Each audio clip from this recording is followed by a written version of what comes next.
Ooh, very spooky. Oh, the spooky Bloodborne. Funny Bloodborne on PlayStation 1 is so scary. Makes me want to put my Dracula voice. Hello there, everybody. How's it going? It's been a while. And it really has been a long while. I was actually planning on coming back for some more streams relatively soon. But the problem was that I got my third COVID booster shot. And so I was just getting mentally prepared for that because I've always been a scaredy cat when it comes to vaccines. Because I just don't like a scary looking, sterile, little sharp thing going into me. It's the stabbing, the jab that I don't really like about vaccines, and not any of this other crazy stuff that you hear on the internet, that they're made by the devil and that they're gonna that the government is gonna do mind control on you if they let you put some weird thing in you. It was like, what a weird thing, medicine. But yeah, I went ahead and I got my booster shot in some weird ass place in the city because that was the only place where we could get an appointment. And hold on, I'm gonna turn off some stuff here on my interface. I did direct monitoring so that I could hear myself, and it's just sounding weird. But yeah, I went and I got it, and obviously on the day that I got it, I felt fine, but like the next like 2 days after that, I felt like somebody just like grabbed me and like beat me up a million times, and I just felt weak and like all of my energy was cut off. I feel like my old iPhone 7 that's like infinitely, permanently at like 10% energy all the time. Because it's super old, it can barely hold a charge, so I always have it plugged in. And so like whenever I unplug it, like use this for an hour and it's already at like 30%. But yeah, that's kind of how I felt, right? I couldn't even get up, you know? I was like, and that was me. I was out of commission for a good long while. And so now I'm actually starting to feel better. Actually, I've been feeling better since like yesterday. And so yeah, I am good and ready to go. The idea was that I was going to take this whole week to kind of just to stream a little bit more often, maybe twice, two or three times a week, because I've kind of not had a whole lot going on, and I've hit a little bit of a slump when it comes to my Warlands with You video essay. I thought I had it finished, but I've been doing a little something called research, and in my research I've realized that I didn't know as much as I thought about certain things, and so I'm thinking of rewriting some stuff and just changing the format of how I'm gonna do it. I don't think it's gonna be like a normal video essay. It's essentially just gonna be like a stream of consciousness kind of thing of like, here are all of my notes as I was playing, right? Because I kind of just want to get to the point and not be too fancy with it, because I don't want to pretend to be something that I'm not, right? I'm just a guy that has opinions about a video game. I'm not really an essayist, you know? I'm not as galaxy brained to say like Joseph Anderson or anything like that. But I just want to try some little different, something that can maybe distinguish my own videos to other people's. But yeah, I'm still working on it. I wish I could say something else. But something that I did do was that I uploaded a brand new One Piece themed video, kind of like in the same vein as those references videos from the Cup Noodles commercials, but I did it for the We Are One short films, and I really liked that video. I thought I did a fine job, and I thought, okay, that video is gonna blow up like the other ones, right? But here's the problem. The big problem is that I uploaded that video 4 months after the We Are One videos came out, and so those videos, the original videos, have like millions and millions of views each one, right?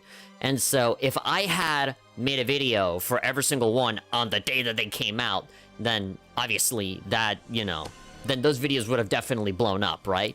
But I had no idea that those videos even existed. Like, I did not know anything about those videos until I saw some random reaction channel look at those videos, and I'm like, since when are these videos a thing? And it's like, oh, these were uploaded 4 months ago. So I'm like, okay, I mean, I could do a video on them right now, but they're not gonna get any views. Like, I went into that knowing that I was gonna get maybe like, you know, like the VV video, like 10,000 video views or whatever, like over time. But it's been like a week and a half and it's like 90 views. So yeah, I like the video that I put out, but the reception to it has been pathetic, to say the least. But hey, whatever. Just let it go. and just move on, right? I'm just gonna focus on doing what I enjoy, and right now, something that I've really been itching to do is to live stream again. Because the biggest excuse for me to be able to play a lot of games is to live stream them for a few hours. And so even if I am just taking baby steps bit by bit, you know, playing games very slowly, at least I'm playing them, as opposed to when I'm not streaming, where I'm always busy with other things, and I just don't play anything at all. And so right now, I've been playing, before going to bed, a lot of Dragon Quest 3. I've been playing like 3 different versions of Dragon Quest 3, back and forth. Because I do I do want to, like, at some point on my bucket list, make some like short sort of pseudo video essays or like retrospectives, I guess, on all of the Dragon Quest games, at least the mainline ones. And Dragon Quest 3 is definitely one that I've struggled to like. I mean, at the beginning, it was a bumpy road. I initially hated that game, but as I've started understanding the game better, I've kind of... It's been growing on me, and I've been liking it. So I've been playing through the Switch version, and then the emulated SNES version with an English translation, and then the Game Boy Color version. And I've been playing it slightly differently every time, and that kind of is a pretty good testament to the game. But yeah, anyway, how's everybody doing? Nicholas Herbert saying, sup chill guy, hello, hello. Brandon saying, what's up? Nicholas Herbert saying, also, that was a cool One Piece video, thank you. Glad to know somebody watched it. Grim is saying, one question, is this your first Born and Souls game? It's really weird that you say it like that, Born/Souls. Literally everyone else on the internet that I hear talk about these games say Soulsborne. Like all one word, Soulsborne. Like it's its own little genre, right? Which essentially means like it's a Dark Souls game, right? Like you're a guy going through like a ton of bosses, and it's super hard, and you die a million times. That's the whole point of the game, but still people want to roast you in the comments as if it was the easiest game in the world. Yes. Okay, so, obviously, if you look at the title, and you look at, you know, the thumbnail and everything, then you'll know that there is a special, fan-made Bloodborne Demake, made in the style of PlayStation 1, or PSX, whatever you want to call it. And I've already seen videos of this. I've seen a couple of people play through this already. I saw like 2 minutes of Maximilian Dude play through this. I saw Mutahar from Some Ordinary Gamers play through a little bit of it as well. But here's the thing. This is the thing that really makes me different from all the other ones, because I'm just such a cool guy. No, I'm joking. But I know about the Soulsborne games. I mean, I have Demon Souls, like the original PlayStation 3 Demon Souls. I think I have some copy of Dark Souls and Dark Souls 2 somewhere across all of my accounts, you know, from Steam and GOG and Epic Game Store, and I have many different launchers for many different things, right? And that's not even talking about my consoles and, like, you know, what games I have in my consoles, plus everything that they give away in like, PlayStation Plus and, you know, sometimes even Stadia stuff or whatever. So I've known about the Soulsborne games. I know about Dark Souls. I know about Demon Souls. I think out of all of the games that I've played a tiny little bits of, I think Demon Souls is probably my favorite one. That's the thing. I've like dipped my toe into every single game technically, but I don't really want to say that I've played it, because to me, played it is like you went through a significant chunk of it, right? Maybe not beat it, but you've experienced it. And for me, I've essentially experienced the same amount that you would experience in like a demo, right? Just like the first 10 minutes of like every Dark Souls game, whether it's through me owning it, or like a friend has it, or like, oh, Google Stadia has like a free weekend of Dark Souls 3, so you just, you know, play through a little bit of it, right? But every single game for me is, you know, they've all felt the same, you know, like run around in big, heavy armor and get killed off in like one hit. And then, you know, that's the game. And just keep doing that until eventually you get better at it and you win, right? For a lot of people, that's really fun to, like, overcome these challenges. For me, it's really easy for me to give up on these games really fast. Bloodborne is a game that I have loaded up on my PlayStation 4 right now, ready to be launched and played at this very moment. But I haven't played it at all. I think I've had it on my PS4 for years, and I've never once launched it. Because I've always had this idea of like, I'm gonna stream it and it'll be fun and I'll learn it, but then people always say that you're better off playing the Dark Souls games first, so that, you know, you're not super blind going into Bloodborne, because it helps you to know about the other games before going into Bloodborne. But some people say that it's a good entry point, that you don't have to worry. I don't know. I've never known what the consensus is, but yeah, I mean, these kinds of games have never been super duper my style. But when I saw this Demake and I saw that everybody was playing it, I said, okay, now would be a good time for me to, like, formally actually get into the genre, right? Into the Soulsborne kind of stuff. Especially with Elden Ring coming out, that's the game that everybody's obsessed about. That's, like, the video game holy grail right now, as if it's not going to be like all of the other games that people have played already. But, hey, I am more than happy to eat my words when that game comes out, because I'm hoping it's good. I've seen Buffmeister's attempts on Bloodborne Demake, only seen the boss fights. I'm not spoiling anything. I mean, there's nothing for me.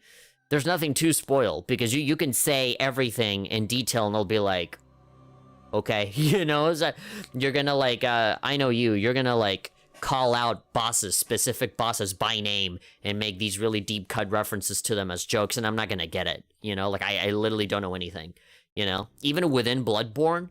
This Demake is like my first time ever really playing it, right? So for me, the PS4 game, you know, when I play that, I'm gonna be like, wow, I can't believe they remade that old PlayStation 1 game. Can't wait to play the remake of PlayStation 1 Bloodborne. But yeah, that's basically my backstory. I don't know anything. I don't know anything, and even within the Soulsborne genre, I have always been very, very bad at it. So, you know. It's kind of like Danganronpa. It is that kind of game where you just kind of want to have the chat turned off, because you know it's just going to be a lot of people talking about how much you suck. But yeah. This is the opening screen, which is the same as, you know, the cover art in the box for Bloodborne. And I don't know if this is how, you know, the real PS4 game starts. I have no idea. But in typical PlayStation 1 fashion, you have these, like, blue menus that look very, kind of like a fusion between Resident Evil 1 and, like, Final Fantasy 7, right? The blue gradient is definitely Final Fantasy. But yeah, you got the audio. I already got the audio brought down to acceptable levels. And then the graphics. So, this is not actually a PlayStation 1 game. So, when I saw videos of this game, I thought, I'm gonna sneeze. Whee! Whee! Shuya! So I thought, you know, that this would be like on an emulator, right? I thought that somebody would just like wrap this whole game on a .iso file, and then you'd run this out of like DuckStation or something like that. But no, it is a legitimate game that, you know, is like an executable. It's just like a .exe. It's an application that you download because it's a free game that you can get on itch.io. And itch.io is a website. I mean, all of you know it, right? You know, it's like a storefront / platform where, you know, indie devs go and, you know, put out their games. And I feel like I don't give itch.io enough credit, because every single time I explore itch.io and I look at tools or development, you know, programs and apps and games and stuff like that, I always have a pleasant time on itch.io. It's like a gamer safe haven for me, because I see a lot of genuine indie devs, like small teams just putting out stuff. And then apps that are really convenient, you know, for like 3D models or sound effects or music, you know, pixel art assets and stuff like that. I've bought a couple of those. Some of those are free, some of those cost money. But I've never gone on itch.io and like bought something and regretted it. I've never once regretted it. I've always loved, you know, everything that I see off of itch.io. And this is definitely a good example. So yeah, you download it for free, and that's it. You just click on the .exe and it works, right? I always figured it'd be an emulator, but actually, because it's not on an emulator, it kind of allows for better, like, graphical options and stuff like that. Now, obviously, the first thing that I did was go to the options to see what this looks like. And so the default looks way different than what I got going on right now. So if I do the default, is this me doing the default? Yeah, so it looks a lot chunkier, it looks grainier, it looks a little bit more unclear. And then you have, yeah, you got this, like, wobbly, like, CRT effect. I feel like there's people out there that might really enjoy this. I don't personally remember CRTs looking like this, but you know. I kinda rather turn all of this off. And so, yeah, FPS cap, you know, all of this is uncapped. The warp, the jitter, all of that is turned off. Screen resolution 1:1, 720p. Yeah, so there's FPS limiters and load limiters. It's very appropriately called arbitrary limiters, where they do this just to add to the nostalgic experience of playing a PlayStation 1 game or something that pretends to be a PlayStation 1 game, right? And so I appreciate it, but I'm gonna turn this shit off. And then, you know, you have stuff like pixel softness and all that. It's not until you turn off all of these filters that you realize how basic it is. You know, just looking at the font of the text, it's like, okay, this is an indie game, you know, made in the current day. Like, it doesn't have all of the style that you would see on, like, higher budget games and stuff like that. But that's kind of to its benefit, because it is supposed to be nostalgic. But yeah, all of the CRT effects and making the text more pixelated kind of masks that lack of budget, you know, and it sort of gives it that retro feel that kind of adds to it. But yeah, I am... To me, all of this stuff generally just kind of gets in the way. If I ever play through this a second time, then maybe I'll do it with all of those filters, but right now I'm not going to do that. I just want to get as clear of a picture as I possibly can.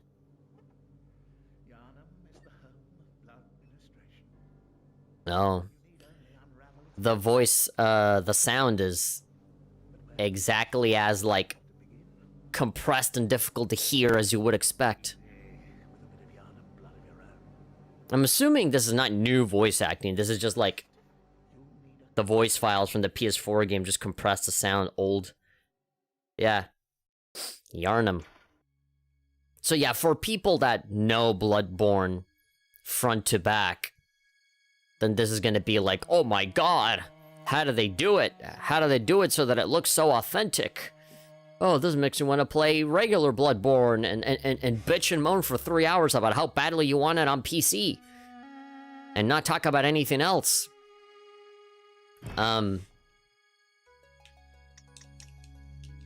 Okay.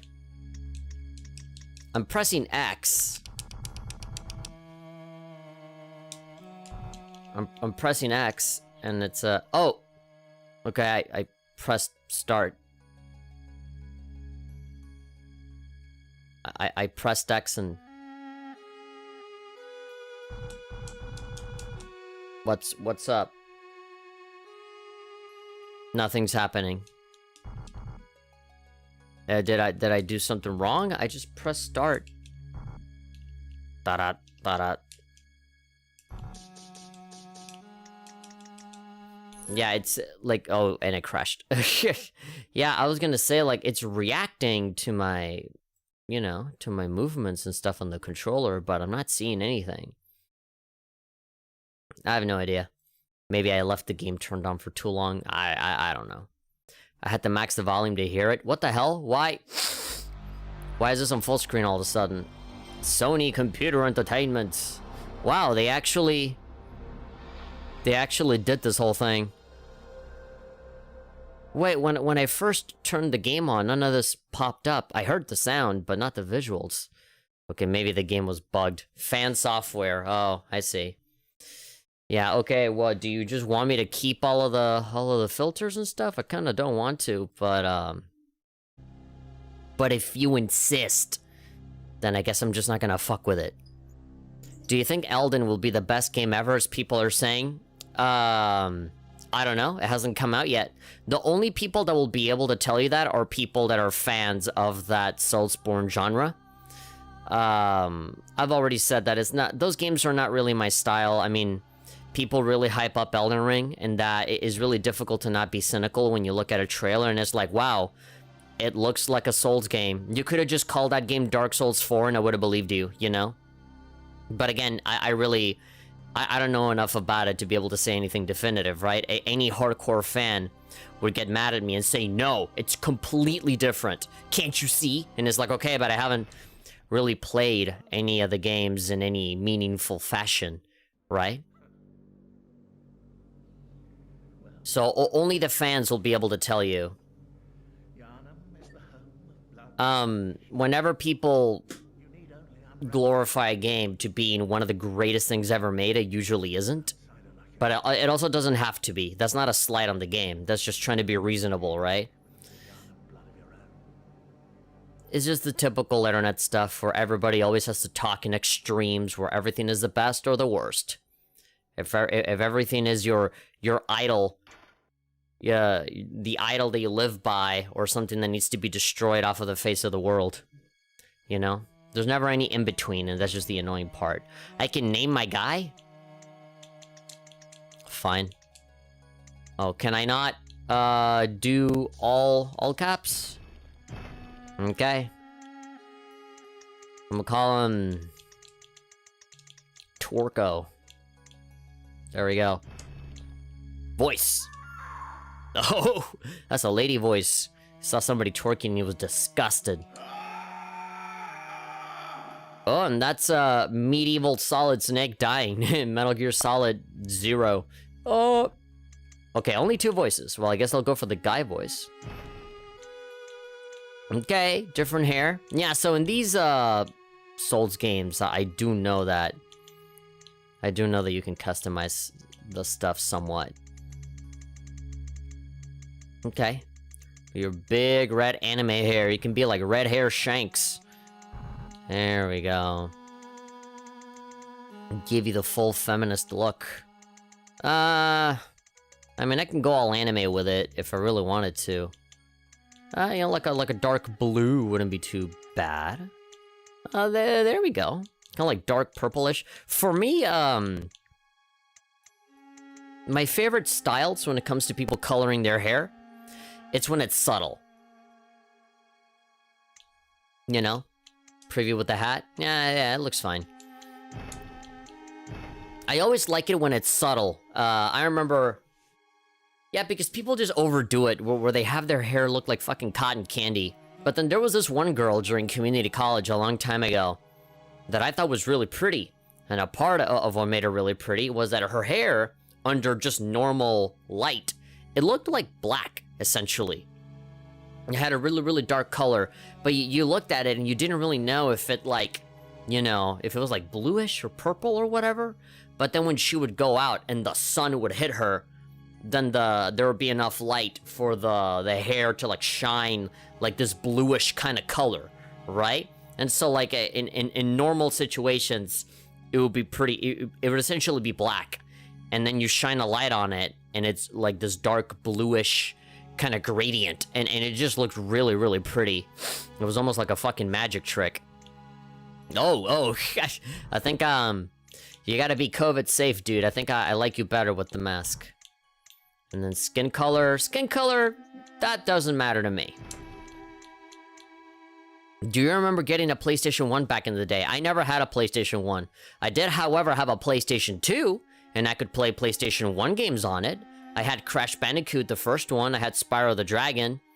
And I think after like 3 days of playing PlayStation 1 games on my PlayStation 2, it stopped working and I couldn't ever play PlayStation 2 games ever again. It would make this noise. I would put in a copy of like, freaking like, what was it? Like Crash Bandicoot, and you would hear...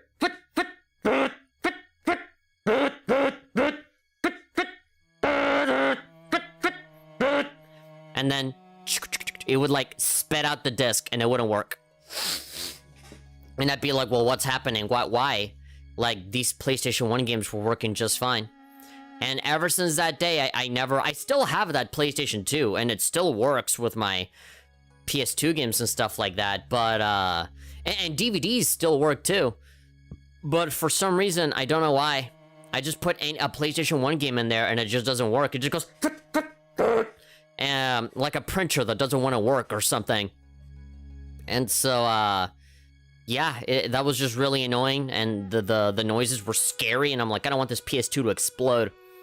And that was it. That was literally like my entire experience with PlayStation 1 games. I played Crash, I played Spyro, and that's pretty much it. I never really got super duper into PlayStation 1 until the PlayStation 3 and the PSP and the Vita, where they started to put out PlayStation 1 classics, right? You could buy digital copies of old PlayStation 1 games. And emulation, obviously, right? Actually, emulation to me for PS1 did not happen until like last year, you know? Because I always heard that PS1 emulation was always really difficult and scary and complicated. But, so I never really gave it much thought. Until recently, I was hearing that, you know, it wasn't actually that bad. Abdomen, sure. Big arms. Look, I'm gonna be perfectly honest, I am not seeing the difference here at all. Yeah, even this guy's like, especially when the dude is like constantly spinning around. The guy just won't sit still. Curves. The guy won't stand still, so like I can't really get a good look at, you know, all this stuff. Christmas 1998, my family got a PS1, and I've been a gamer ever since. A fucking epic gamer, bro. I had a Nintendo 64 growing up.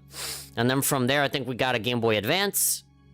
And I think a PlayStation 2 just, like, manifested itself inside my room. I don't remember the day I got a PS2, but I know I had one. And to me, that was my big break. Because although I did love Nintendo stuff, for me, I really flourished with PlayStation 2 and onward. My brother barely ever really touches PlayStation stuff. Occasionally, he, like, went into my room to play something in particular. I remember when I moved out to be here, and my brother would come and visit me. He would always borrow the PlayStation 3 to play Pac-Man Championship Edition.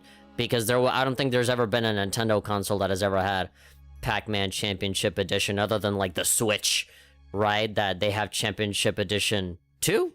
Do they have the first one? I don't even know if they have the first one. Maybe they have both. I don't know. But, yeah, it wasn't until the Switch that you had Championship Edition. Only on PS3 you could get it, and I had it. And so, he would always borrow it. But, yeah. I don't really have a lot of memories with PlayStation 1. All the memories that I do have are when I went to the PlayStation Network on PS3, and I got Final Fantasy VII, and I got Metal Gear Solid 1, and I got Breath of Fire 4, and Suikoden 2, and all of these RPGs that people would always tell me are like, you know, the greatest things ever, and so I've played them, and yeah, they're right. All of those games were great. I played the PS1 version of Chrono Trigger. That's terrible because of just how slow it is. It just doesn't run very well. And all of the Final Fantasy games I also had on PS1. They also run terrible. Like the Rayman 2, The Great Escape on PS1 is also terrible.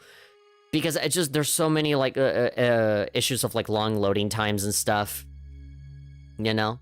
I find that, you know, the Nintendo DS version or the Game Boy Advance version of all of those games that I just mentioned are, you know, better. Except for maybe like Final Fantasy VII and Suikoden and stuff like that. But yeah. Select a character origin? What is this, Mass Effect? Ordinary, happy upbringing. All attributes average. Okay. Lone survivor of Lost Hamlet. High life essence and vigor.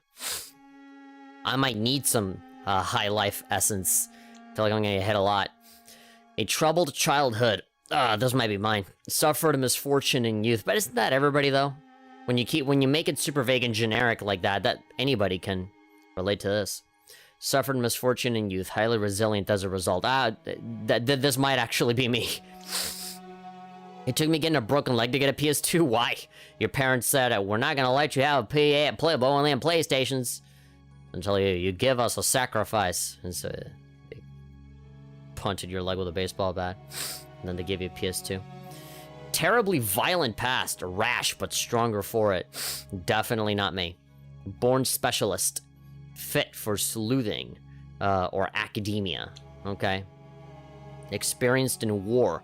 A soldier with strength and skill. Okay, military vet. Actually, In terms of what's the most, like, balanced approach, you know? Yeah, all of the stats on the military vet seem kind of samey.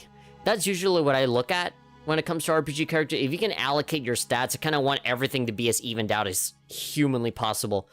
Unless, you know, there really is something that I really want to dedicate myself to. For example, in Fallout 3, I would always put, you know, like if I had 10 points, I would put 8 of them on speech.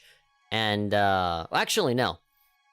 No. I would, distribute everything equally between sneaking around and talking to people. Those would be like my top 2 stats that I would put everything on. And whatever I had left would be like medicine, so that I could heal myself, you know, so that one stim pack could like heal my entire health bar or something like that. Lock picking, stuff like that, you know? But in other situations, like in Shin Megami Tensei 5, you know, like, everything has to be 15, right? And then if I go to 16 or 17 on another stat, then everything else has to be 17 as well. Yeah. It'd be like that sometimes. Mom felt bad for me. Same problem to, SpongeBob Battle for Bikini Bottom Rehydrated. I'd make 1 to 4 characters. Noble Scion. Scion to a respectable line with faith in your pedigree. Cruel Fate. Faced terrible hardships, but now confident in your purpose. You are nothing. You're talentless. You shouldn't have been born. Oh, this one is more me than the other one. Let's do this one. Torco. Waste of skin. Sure. This one just calls to me. Good. All signed and sealed. Oh god, why is the voice acting like 200% less volume than everything else? Oh, don't you worry. Really low volume. You may think it all a mere bad dream. I might have to bump up the audio here. But then the game is gonna start and it'll be way louder. Well, what's so funny? Just because my name is Torco, that doesn't mean you gotta laugh at me. I am owed some respect. Please fix my leg. My mom will give me a PS2 after this. Alright, cool. Where's my copy of Ratchet and Clank? The first one. Oh! You're not a PlayStation 2. You're not a copy of Ratchet and Clank either. Oh god, no, you're more of a copy of Resident Evil. Resident Evil 4. Can I move at this point? Nah, it's probably just cutscene Topia over here. I love it. I love those, like, little squares. Yeah! Yeah, you know, if you're gonna make something 3D, make it like this, you know? This actually has, like identity, you know? It looks like something. It looks distinctive. These chunky-ass little square pixels. This is more identity than trying to make something super hyper-realistic. Hi, you're a cutie, aren't you? Oh, there's 2 of them. Beautiful. This is like one of the... Oh my god, this is like one of those, like, POV VR hentai things that I look at. Except I don't die in those. Let me touch your face. Found yourself a hunter. Hey, hunter. Yosefka's clinic. Yeah, you see, like, the voices for some reason are, like, way lower, and everything else is, like, hyper loud. Alright, so in typical... Okay, yeah, they are really going hardcore on the PlayStation 1. Yeah. Okay. Okay, so the original PlayStation 1, there were some controllers, like newer controllers eventually, that had analog sticks. But, if you want to really talk about the original PlayStation 1, it was a D-pad with the 4 buttons and the triggers, you know, L1, L2. The big thing, the big sticking point was that there were no analog sticks at the time. Even when I was looking into PlayStation 1, like, you know, like someone else's PlayStation or whatever, or like, you know, displays at, like, at the Toys R Us or whatever, even those had analog sticks by the time I got my hands on one. And so, this feels weird. And, you know, usually when I play PlayStation 1 games, I, like, rebind all of my controls to be like, alright, the stick is the movement, and, like, the right analog stick can be, like, L and R, right? So that can be the camera, instead of having to do L2 and R2. Yeah, this is gonna take some time to get used to. Only D-pad. Only D-pad on this 3D rendered game. What was that? Navigate with D-pad. Okay, that's it. It's just a little message telling me to navigate with the D-pad. Handwritten scroll. Seek pale blood to transcend the hunt. Okay. Remember, I have never, ever in my life played Bloodborne, even though I have owned it and have it installed and ready to be launched on my PS4, and it has been that way for like 5 years. I bought it on a sale. It was out there for like 20 bucks. I do happen to see the initial design from memes, the stickless design. No, you know what's gonna happen? I'm gonna start playing Bloodborne on PlayStation 4. But by then, the PC version would have already come out, and so everyone is just gonna be like, why don't you just play on PC, bro? The worst version. Oh, I can't stand it. R1 attack. Alright, my right-hand weapon. Oh, I can see my stamina up there. Well, why does it sound like Patrick laughing at me whenever I click on it? Lock on, release target. Okay. SpongeBob. Can I... Locked by first door clinic key. Okay, so I guess I need a first door clinic key. Okay, yeah, rotate the camera. Who are these fat ghosts laughing at me? Yeah. Yeah, it's gonna be a little awkward moving around, but just like in any game, you get used to it. They make you control stuff this way for a reason, right? In the same way that people use the excuse for horror games. They're like, well, the controls suck on purpose, so that you're even more scared. Which I think is a little, well, I don't know how much of a good excuse that may be, but that's the general consensus. Oh god. Okay, I'm assuming I gotta kill this dude. Ah! Ah! Oh, well, there we go. I'm already dead. Sounds like an engine starting. Yeah, but it's trying to start. You died. Well, there you go, ladies and gentlemen. You guys have made history. You're the first people to ever watch me die in a Soulsborne game. And it's not even a real Soulsborne game. As a fan, oh my god. Why is it all wobbly? Oh, even the music. This is a very scared game. This game is so scary, even the environment is shaking. It does look really pretty, though. I do like this a lot. Reminds me of Castlevania. Especially with that big, giant ball of cheese that pretends to be the moon over there. Waste of skin. I do happen to see the initial design for them. Alright, the Hunter's Dream. But isn't this supposed to be like the hub area? I know that for a lot of these Souls games, there's like one big like area that you go to a lot. Awaken above ground. Oh, okay. So like you teleport to different places. Why does he walk like that? Yeah, like he's like approaching somebody for a dance. Sounds like a goat trying to sing. Blood Echo Stores. Blood Vial, Quicksilver Bullets, Molotov Cocktail, Pebble, A Call Beyond. Okay. Well, I don't have any money, so I don't think I'll be able to buy any of this stuff. This looks cool. I like it, and this is with the filters that I didn't wanna use. Can I change it? Inventory, unequip, black hood, foreign garb, hunter's mark, inventory. Stats, system, please. Graphics. Oh, there's cheats? Get rid of the CRT stuff. No. Uncapped frame rate, please. No dithering, none of this stuff. Oh, and it changed resolution. Well, that's okay. That's fine. Toggle full screen. No limits to the FPS and no limits to the loading. All of this stuff I can kind of just leave here. I don't really need to screw around with this. Oh, there we go. Look at that frame rate go. Activate cheats. Alright. Yeah, look at this game flow. There we go. Flows like butter, it does. Locked by unknown force.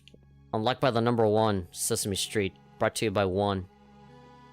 Very, very small, don't you think? Yes. Yes. Let's talk to these boys. The messengers offer you a trick weapon. A trick weapon? A trick question. Choose one. Trick weapons are wielded with the right hand and employed in beast hunting. Yeah. A threaded cane or a saw cleaver. Well, the dude in the cover art of the game has this cleaver, right? So, starting down. Oh, there you go. I guess it's just a shortcut for inventory. Hunter's mark. Dangling upside down, rune etched in one's mind. Okay, let's equip it. One of the trick weapons of the workshop. There we go, I have it. Yeah. Don't bully me. The messengers offer you a firearm. Choose one. Firearms are wielded with the left hand. And I'm playing beast hunting. Well, I am left-handed. A blunderbuss? Well, I'm not gonna be able to hold the cleaver with the pistol. I mean, with the blunderbuss, I mean, that's a two-handed thing, right? So, unless I'm a cool boy and I can hold the blunderbuss with one hand.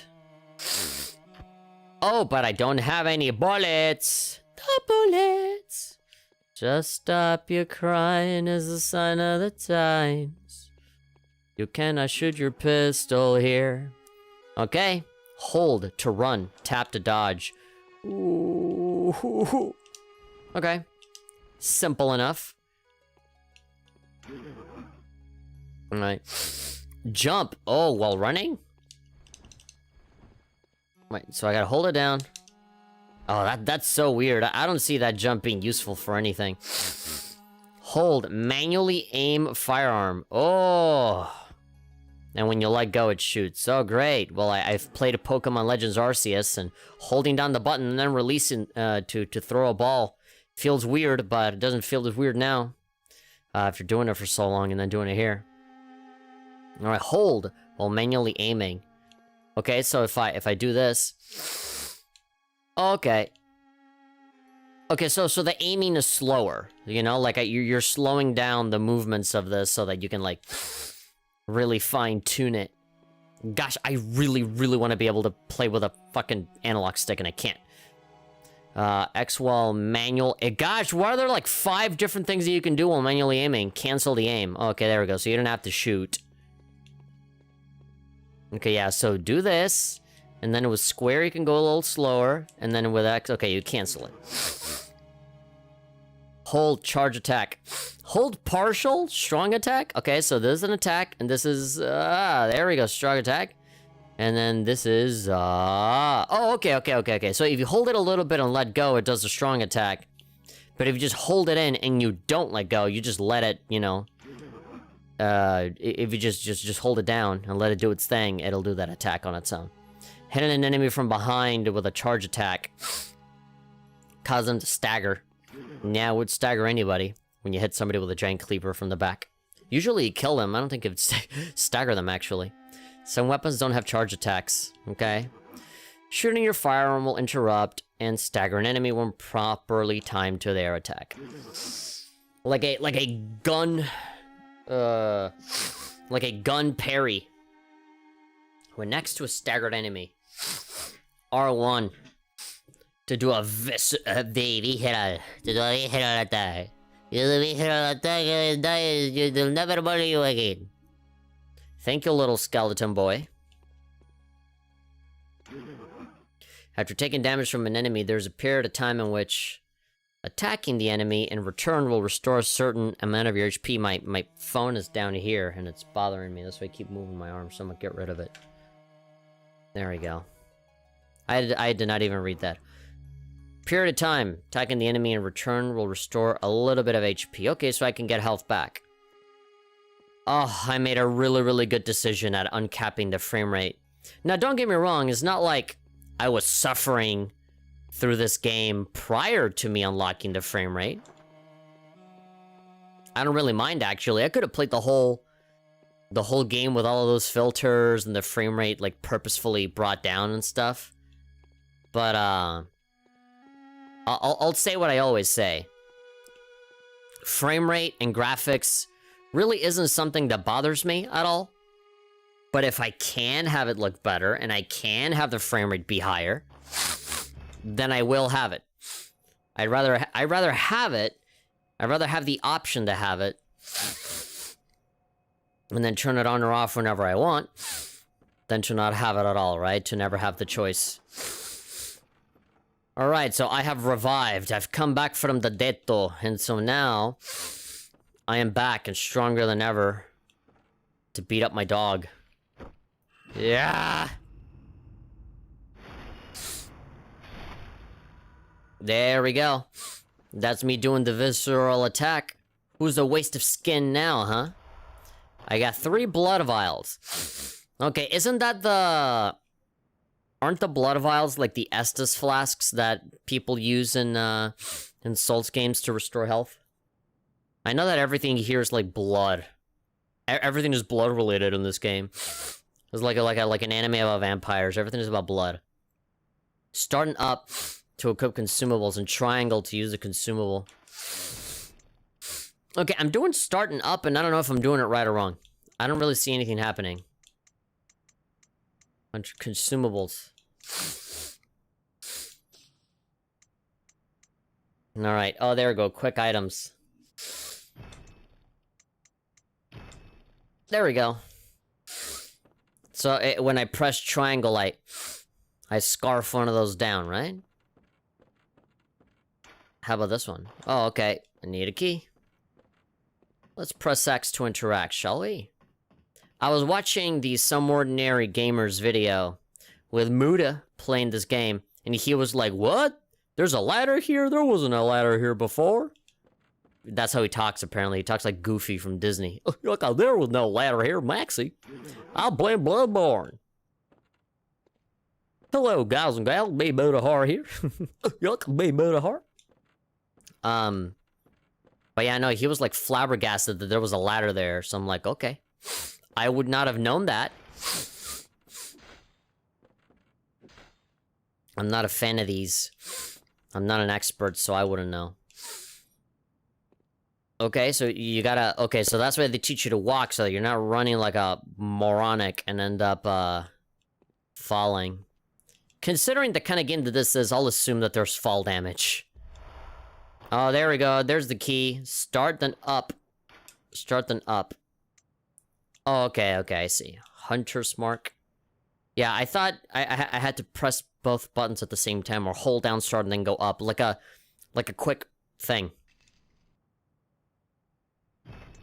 Uh-huh. Yes.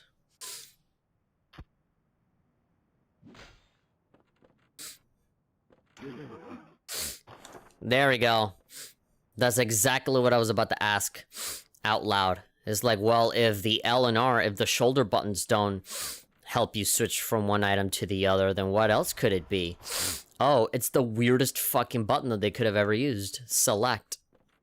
But then again, this is supposed to be an homage to PlayStation 1 gaming and stuff like that, so it's probably intentional that the controls are like odd and like strangely like archaic.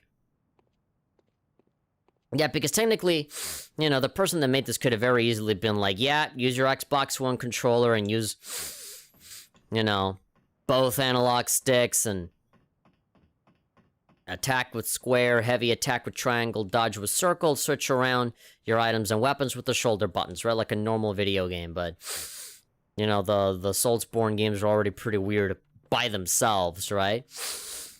But on top of that, you're also adding PlayStation 1 stuff in here. Oh, checking memory card, very funny. Yeah, and they're yeah, purposefully making you wait. Yeah. They're doing all of this stuff on purpose so that it feels like you're really playing the thing on the console that you remember. I don't remember. I don't remember. So, to me, it's just nice little flair. It's just a nice little aesthetic kind of thing. Is there... I remember Demon Souls. There's a big fiery ball that comes rolling down here. Or no? Am I being too, mistrusting? I should be, considering the kind of game this is. I leaned... I, leaned into my chair to be in a much more comfortable position, and I ended up looking really tiny and minuscule in my camera, so maybe I gotta, like, zoom myself in a little bit more. What if I... There we go. That might be a little better. Yeah, because it just looked like 20% of the screen was me, and the rest of it was just, like, my room. So it just isn't that looking a little weird. Alright, attack. Firearms. Quicksilver bullets. No music? No creepy music? I guess it's supposed to add to the atmosphere, but whatevs, dude. A rumpled hat. Okay. So I guess that's equipment. Vitality plus 1%. Wow, what a difference. Common Yarnum cat, well-worn and losing its shape. I guess I can equip it. And then the black hood, that doesn't seem to have any stats attached to it, so... Oh, there we go. Looking like a true atheist at a convention. Saying my lady, tipping my hat and everything. You see, I would look this cool if people didn't make fun of me for wearing a fedora hat in videos.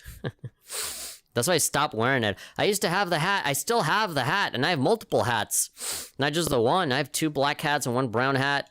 And they still look nice, and people still say that it looks good on me. People that don't know about internet culture and stuff. But, like, you go on the internet wearing a hat like that, and you're just the laughing stock just by wearing the hat, you know, not even saying anything. And if you have even a little bit of a stubble, a little bit of facial hair, it's like, oh yeah, typical guy. It's just funny. What are you gonna say, huh, my lady? And it's like, okay. And so a large chunk of my YouTube life is me wearing the hat. And then my whole username is The Hat Person, right? Because that came from, like, old, like, that guy with the glasses stuff. You know, back in the day, before people thought the Channel Awesome was not run by idiots. Central Yarnum, okay. I really need to, like, get the... I really need to get the picture here. I gotta get with the program and realize that these Soulsborne games are very exploratory by nature. There's a lot of just, like, oh god. There's a lot of just running around and just not really doing anything. I mean, I don't mean not doing anything. I mean, like, the game is not going to tell you what to do, you know? Like, there's going to be a lot of you just walking around, and whatever you bump into, that's, you know, that's the game, right? But yeah, like, back in the day, I had the hat, and I was calling myself the Hat Person because back in those days, you know, that guy with the glasses and the Nostalgia Critic and all of those people that were attached to that website, those guys were like the biggest thing, right? They were all the most popular guys on YouTube, but that was back in a time where, like, doing crossovers and stuff and collabs was, like, unheard of. That was, like, really weird, you know? And the Nostalgia Critic and the Angry Video Game Nerd doing that together was kind of, like, groundbreaking for its time. Oh, can I save here? The lamp now transports you back to the Hunter's dream. Upon death, you will awaken at this lamp. Hold on. Ah, okay. That was like the Hololive of its day. Channel Awesome. Like a big conglomerate of creators that do cool stuff together. Dude, literally just generic Party City ghosts going boo. But yeah, you know, back in the day when they were bringing in new people on the website, everybody wanted to be like them. Everybody wanted to be the Nostalgia Critic. Everybody wanted to be, you know, part of the website and all that stuff. And so everybody had, like, really similar names, right? Like, I am that dude with the mustache. I am that guy with the jacket. You know, that dude in the suede. And the girls were like, I am that chick with the goggles. Like, literally, like, that was their whole name. And at the time, it wasn't weird, right? And so, I kind of wanted to copy that and do something similar because I was like 13, 12, 13 at the time. And I'm like, yeah, I want to be like that guy who is now known as like the biggest fucking idiot on the internet now. But, you know, it's like, what do I call myself, you know? Like that. And like literally my first thought was like that one kid with the glasses. No, that's literally that guy with the glasses. So no. Too many nerds wear glasses for that to be distinctive. Like, so what am I? That Mexican guy. Like, nah, I don't want like my heritage or race or anything to be like a part of it. So like, what do I do, right? I just didn't know. And so at the time, I had my little hat, my little fedora hat, and I said, well, the hat guy or the hat dude. And I eventually landed on the hat person. And that just kind of stuck, you know, especially with the, I thought about the initials, right? Or like the acronym or whatever you call it. It's like, whatever name I'm gonna choose, it has to be something that can very easily be like said, or that can very easily be written in short, right? Instead of typing up the whole last name, right? And something that, you know, that wouldn't be easily replicated. And so I just went with the hat person, and still till this day, I kind of do roll with that name, you know, mostly because everybody just calls me THP. But then like the problem is that the fucking Milady meme became a thing, and now there's this stigma with just putting on a fucking hat, and so I don't wear it anymore. And then now everybody wears these big ass headphones as well, so like me putting a hat just doesn't fucking work, right? Unless I use like shitty like Apple earbuds, and I don't want that.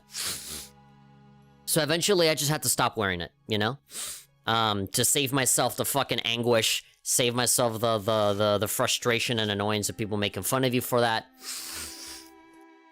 But also, you know, for the headphone thing. Because I use headphones all the time. But the name, I thought it was too late to change it, you know, so I just kind of stuck with it. And I rebranded. I had the good game, have fun, right? That's the channel, and that's the website, and that's everything. But like me, the person, I'm THP still, right? So yeah, that's how it is. 10,000. A call beyond one of the secret rites of the choir. The healing church used phantasm to reach a lofty plane of darkness but failed to make contact with outer reach. Okay, cool, but what does it do? Okay. Round pebbles that can be thrown at targets. Small pebble found through Yarnum can be thrown at foes. Quite thrilling. Why can't I just like grab a rock from the floor and throw it? Why do I have to like buy it off of a store? That's one cinema sin. Bing! That's a video game sin. Why can't I just grab a rock from the floor? There's rocks everywhere. Why do I have to buy it? Molotov Cocktail. Explodes violently when thrown. Explodes in a raging flame when thrown against an object. One of the oldest hunter tools available in the workshop. Since the tragedy that struck old Yarnum, fire has become a staple in the beast hunt and is thought to cleanse impurity. Certain items of beasts have an abnormal fear of flame. Okay, so there are, like, weaknesses and stuff for these enemies. I stick with this name because I like some dark matters. Okay? What a backstory. Special bullets used in hunter firearms. Ordinary bullets have no effect on beasts, and so quicksilver bullets fused with the wielder's own blood must be employed. The strength of quicksilver bullets depends greatly upon the wielder's blood tinge. Okay. All I have is just these items. I am not spending money on a pebble. I'm sorry. I'm not doing that. I'll at least get one Molotov and get some bullets. Wait, one bullet? All of that money for just one bullet? Well, goddamn it. Now I feel like I have to spend money on the goddamn rocks. Alright, well, I got a little bit of everything. Save for that one thing that I obviously should not, you know. What did I... Did I just soft lock myself? Oh my god, come on. Oh my god, are you kidding me? Please. Oh my god, I'm stuck here. All I did was attack the damn thing and now I can't move. Are you serious? Really? Ah. God damn it. Seriously? I'm gonna have to reset again. Good thing I just saved. Well, that's definitely gonna be, something that they're gonna patch out later, and my mouse doesn't exist. I'm gonna have to Alt F4 out of this. Oh, great. Well, that's the second time that that's the second time I'm restarting this game. Yeah, it goes into full screen. And then it remembers, oh shit, yeah, it's not supposed to be a full screen. It goes in the window. It goes into 720p. Which is also not... It's also not the best, right? Because it still generates a 4:3 image. And it brings back all of the fucking oh no, wait, there we go. I was about to say, like, it just brought back all the filters. I know this is not the full... I know this is not the full Bloodborne game, but still. How much of the game is there? Torco level 4. It doesn't tell you, like, your gameplay time or anything. Save location, Central Yarnum, Insight Blood Echoes 400. Alright, preview Hunter? I don't need to preview Shizzle. Oh, did the character on screen change into the guy? Because I saw his waist. He had a really thin waist. I'm like, that's probably me. Yeah, so go back there. And then go to the store and buy the stuff. And make sure not to get fucking stuck in there next time. Here we go, just... Don't get too close to it. Alright, so... All of this money just for one. And then one Molotov. And then how many... Oh, I just... 180. Just for one. Why is everything so expensive? Oh lord, why everything so expensive? Why I don't have the money for this shit. There we go. Stay away from that. Don't get stuck. Well, that's all I wanted to do here. I gotta move on. Via the other thing that I activated. Yeah, I gotta get it through this checkpoint. And this is the ladder I came in through. And then what else? I guess I just gotta be careful. And I am hearing noises.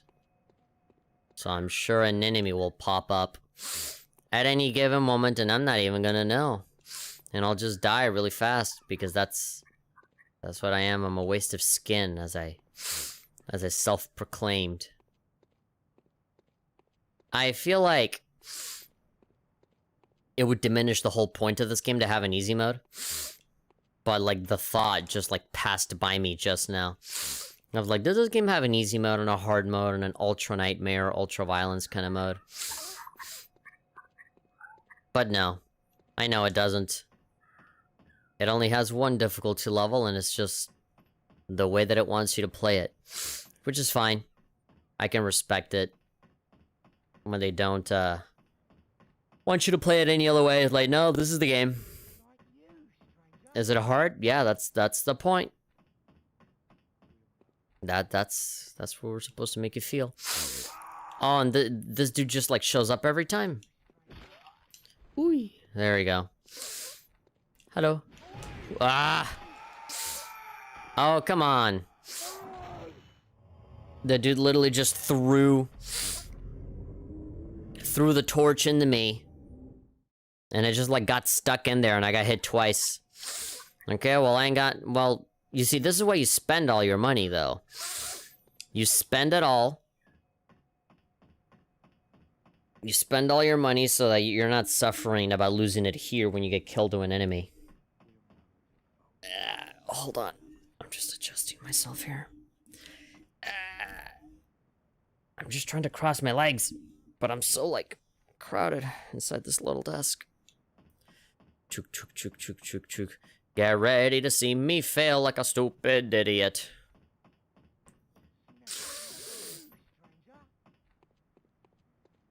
So do I...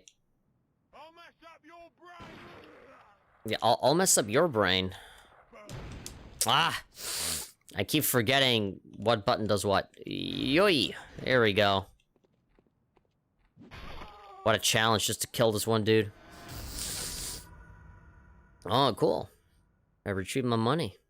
I retrieved all the nothing that I got Because I very intelligently spent it all before suffering through this. Is that another guy? I sincerely doubt any of these dudes are gonna be nice and friendly and cheerful. And just... Bah! Shoot that boy. Who's that boy? I wanna know his name. Who's that boy? Alright, see ya. Sleep tight. That's another boy right there. Okay. Let us...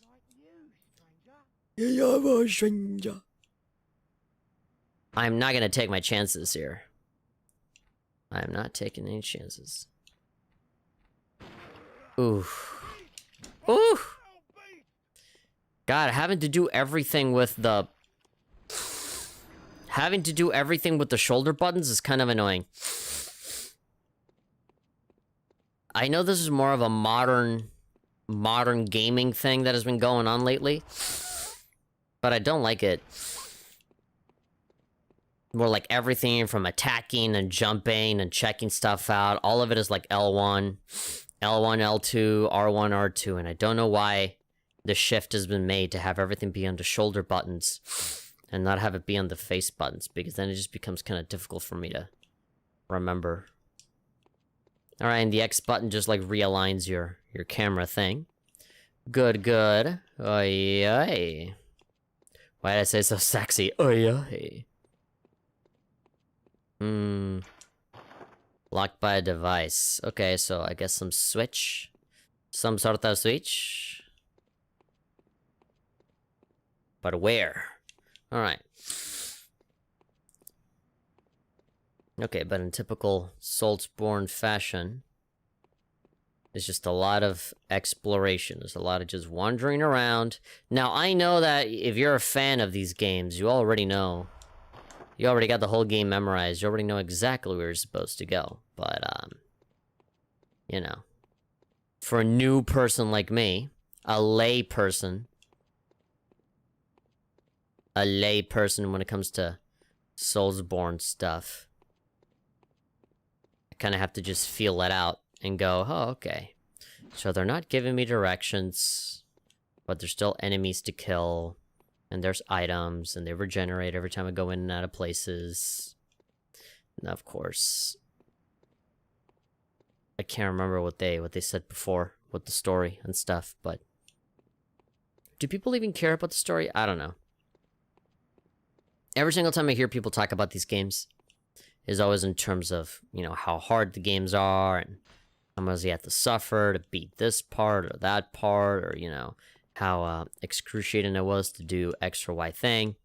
It was all about, you know, the combat and how hard it was, and that's kind of it, you know. Locked. There really wasn't any details in terms of, you know, the story and the lore and the characters, or even the dialogue, or even like the designs of certain enemies or characters and stuff. A lot of it was just, you are guy killing thing, and I had a hard time killing thing, and that's my whole story. Well, I'm back in the clinic, but like, I retraced my steps a little bit, but I don't know where the hell I'm supposed to be going. Let's see. Blood vial, key ring. And I only have this clinic key. Okay. So that eye symbol is the same eye as the doors on Hunter's Dream. On the hub area. Is this like Mario 64? I gotta get a certain amount of stars to open up more doors for me to do more levels? Because I got 0 right now. And all of the other doors that I see in that hub world is like 1, right? They only have the number 1 on it, so whatever it is I gotta kill is supposed to give me 1 eye, and that'll unlock the other places that I gotta go. Central Yarnum. The volume and everything is so low and atmospheric, but whenever little stuff like that pops up, it's always really loud. So loud, I say, Reginald is so loud. It brings to my ears. Can I like hit this thing? Maybe make it roll out of here? Yeah, the most dangerous guy is this dude. He's got a torch, and that's what kills me. Locked by a device. Okay, so I guess I just gotta find the device.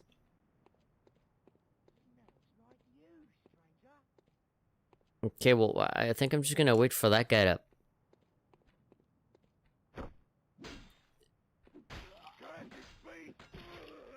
Whew! Okay, okay, okay. Yeah, you're gonna be practice for me. I got a bullet. Yeah. Okay, I'm gonna do this. And then what? Does that open up that other door?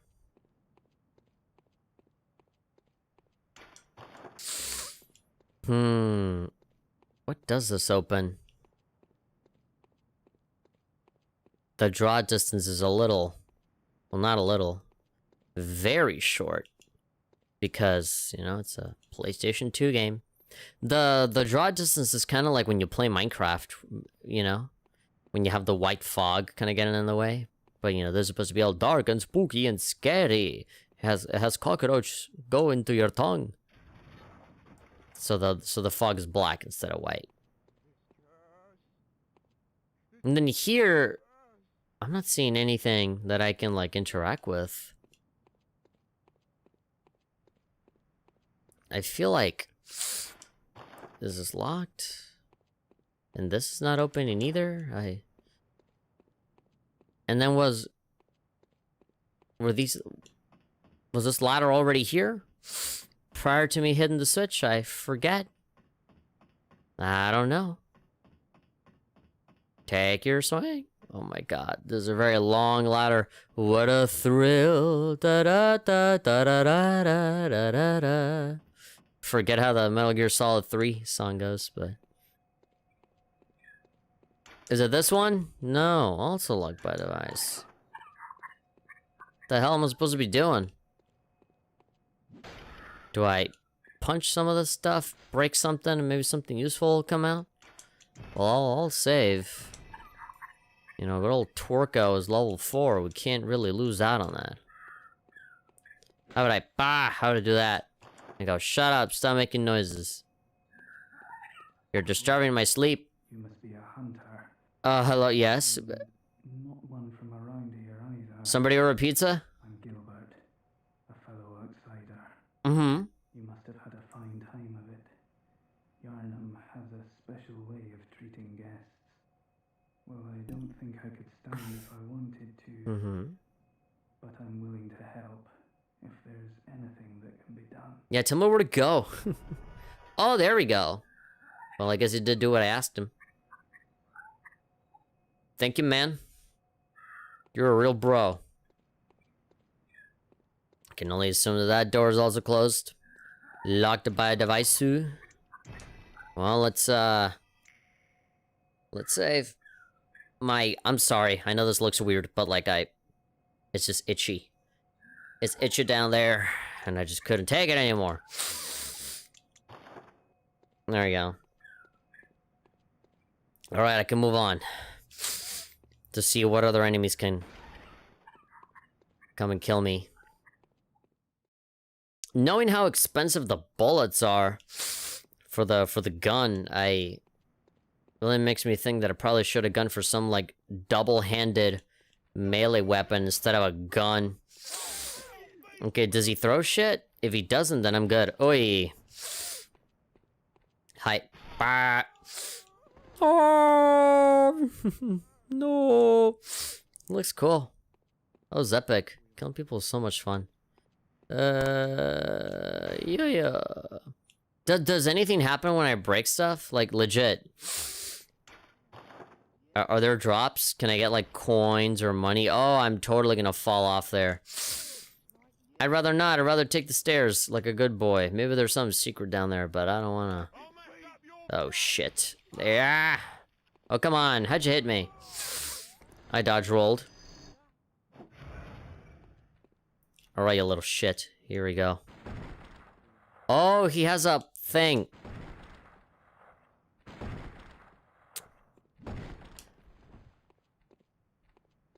Yeah. There we go. Now, why do I feel like I just wasted my bullets? Yeehaw! Well, there you go. I just made them back. I literally just got them back. The game's like, no, stupid. Let me give you a second chance. Here, have more bullets. Don't blow it. But I wanted to use my cool gun. It's not my fault that normal bullets don't work. I gotta use these special Quicksilver ones. I always think about Quicksilver, and I think there was some like crappy software a long time ago during the early 2000s called Quicksilver that I needed. Or was it QuickTime? Am I confusing it with QuickTime?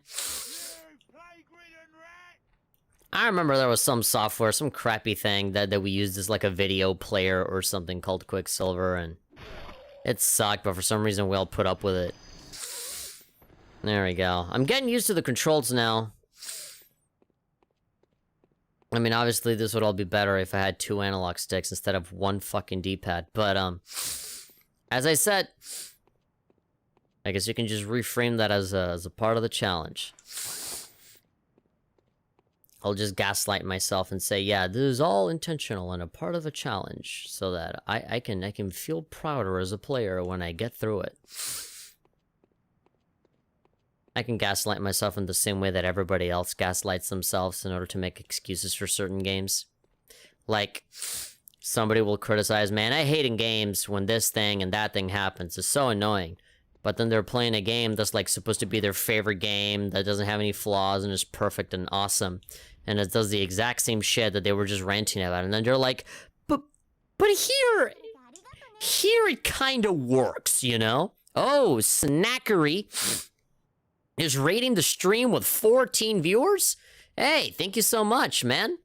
Any of you 14 people, holla at me. Feel free to backseat me over how terrible I am at this game. I've never played a Souls game before. Hello, new friend. Hello, how's it going? Hopefully you all stick around beyond this one stream, because that's what happens. Every single time I get rated, I've been rated like 4 or 5 times, and every single time is always the same. It's like, hi everybody, I'm so happy that you came to see me. I'm literally gonna cry, and I'm gonna pee myself, but only a little bit. Not enough for me to have to step away from the stream, but I am gonna pee. The pee will be shed. But then the next day I say, hey, wanna play a game? Wanna watch me play a game that nobody gives a shit about? And then it is back to having 5 viewers every day. What? He's like, no, I watch you every day. Oh yeah, well fuck you. Here we go. No, I'm subscribed. Hey, ole. Come here, Torito. Hey, get the Torito.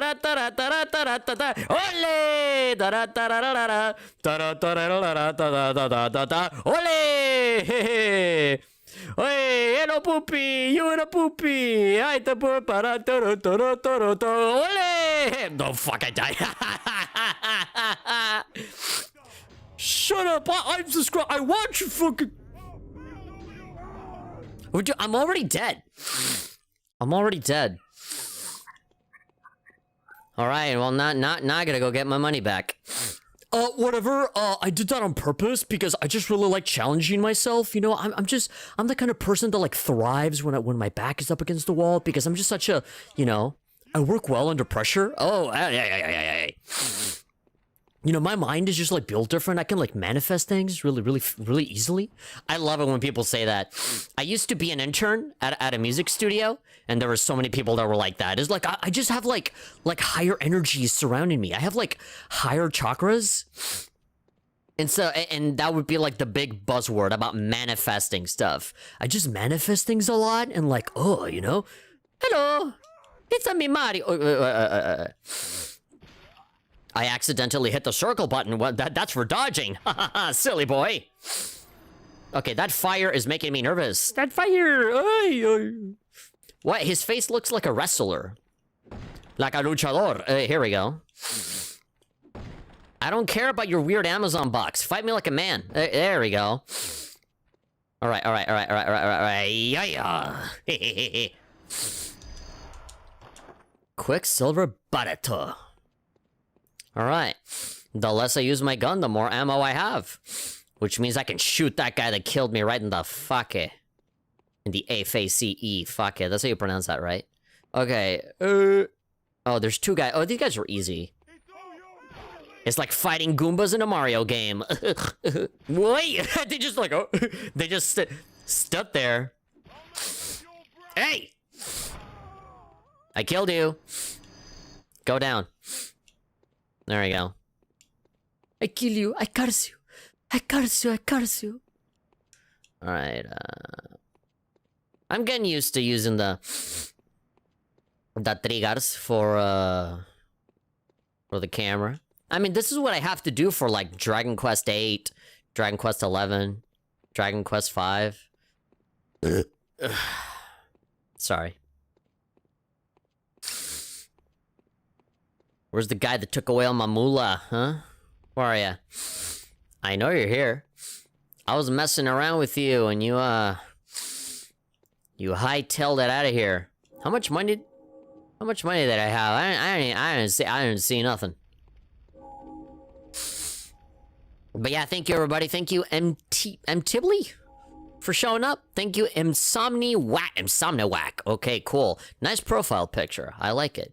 You look like somebody from the progressive, the animated progressive car insurance commercials. Hey.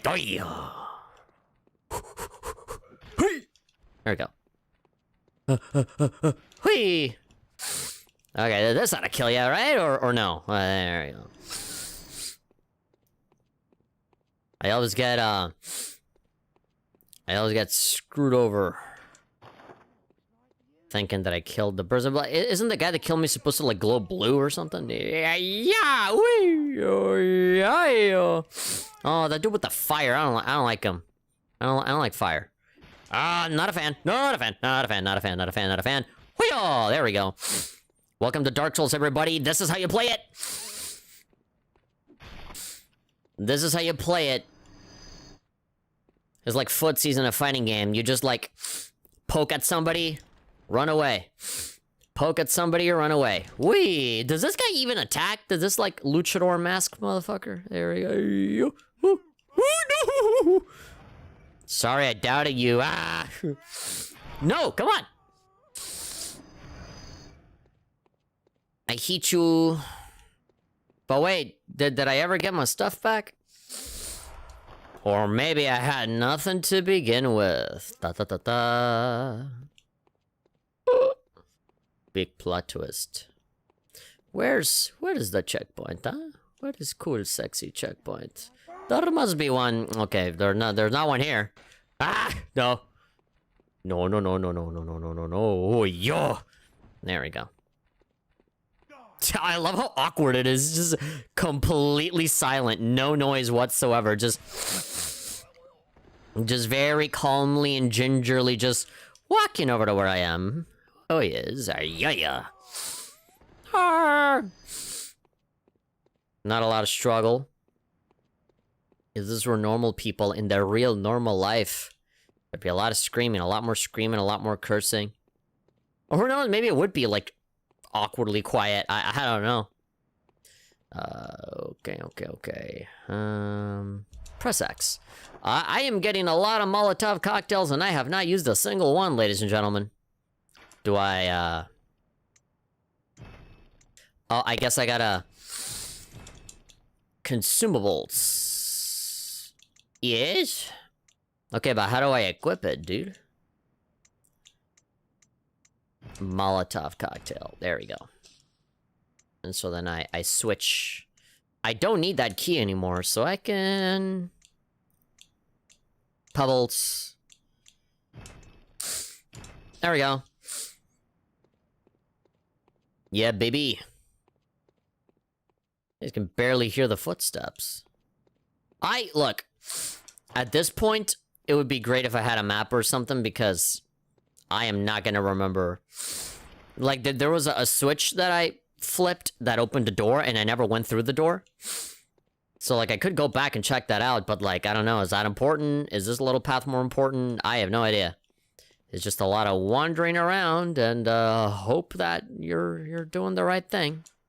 So not open from the side, great. I might have just screwed myself over. I might have just done something wrong.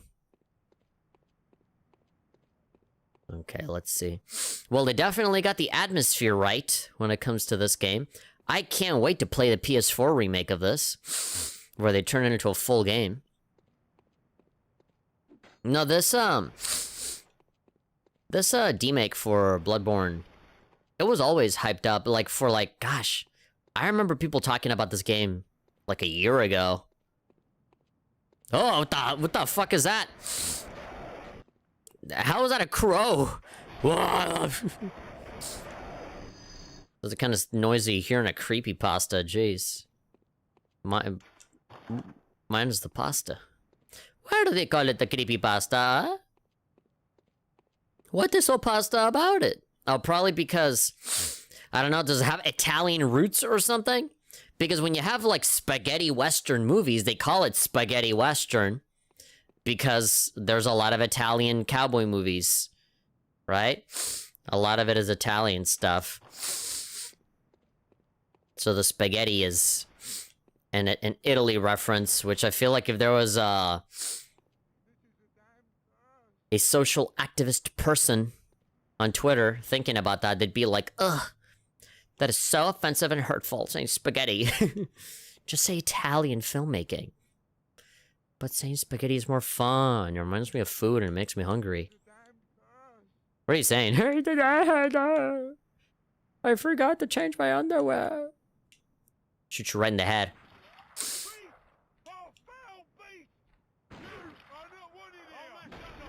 No. Whee. The other guy did not even notice. He's still out there, thinking he's having a conversation.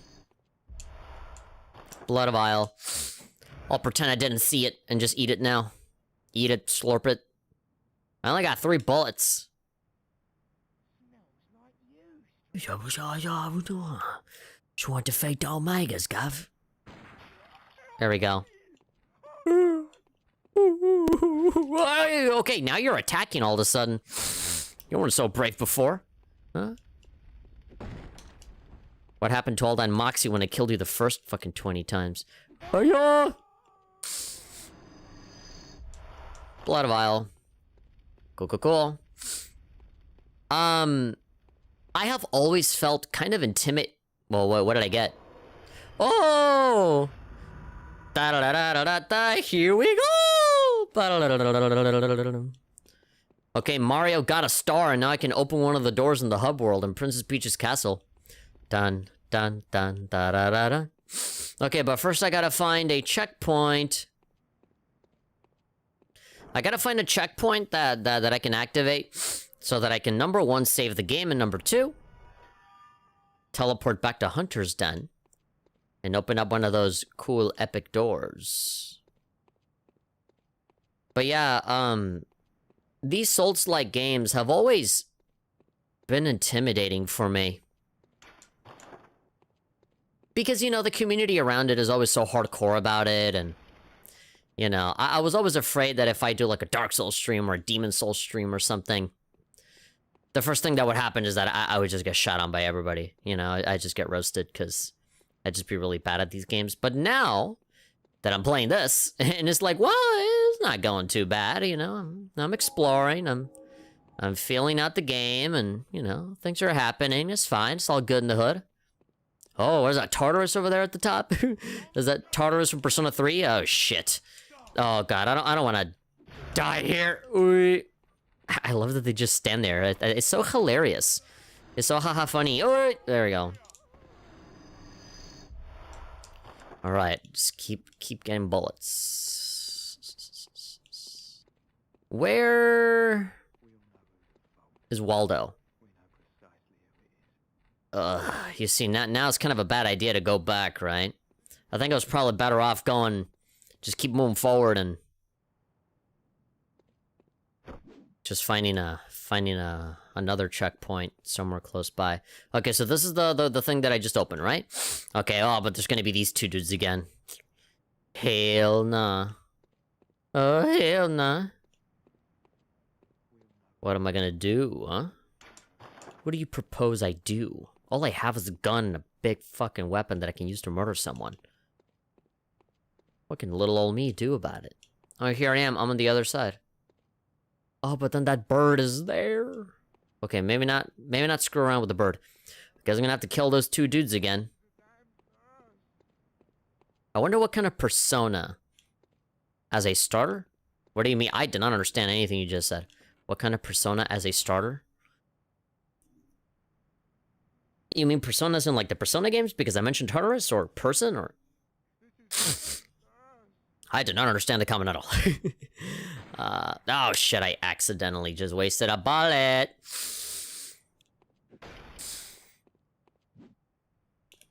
Alright. I mean, I guess I'm just gonna go in and kill him, right? There we go. Pshaw! Rip your heart out. I just treated him like Metal Gear Solid Revengeance. That guy did not... Are you kidding me? He did not realize that I was here at all. Okay.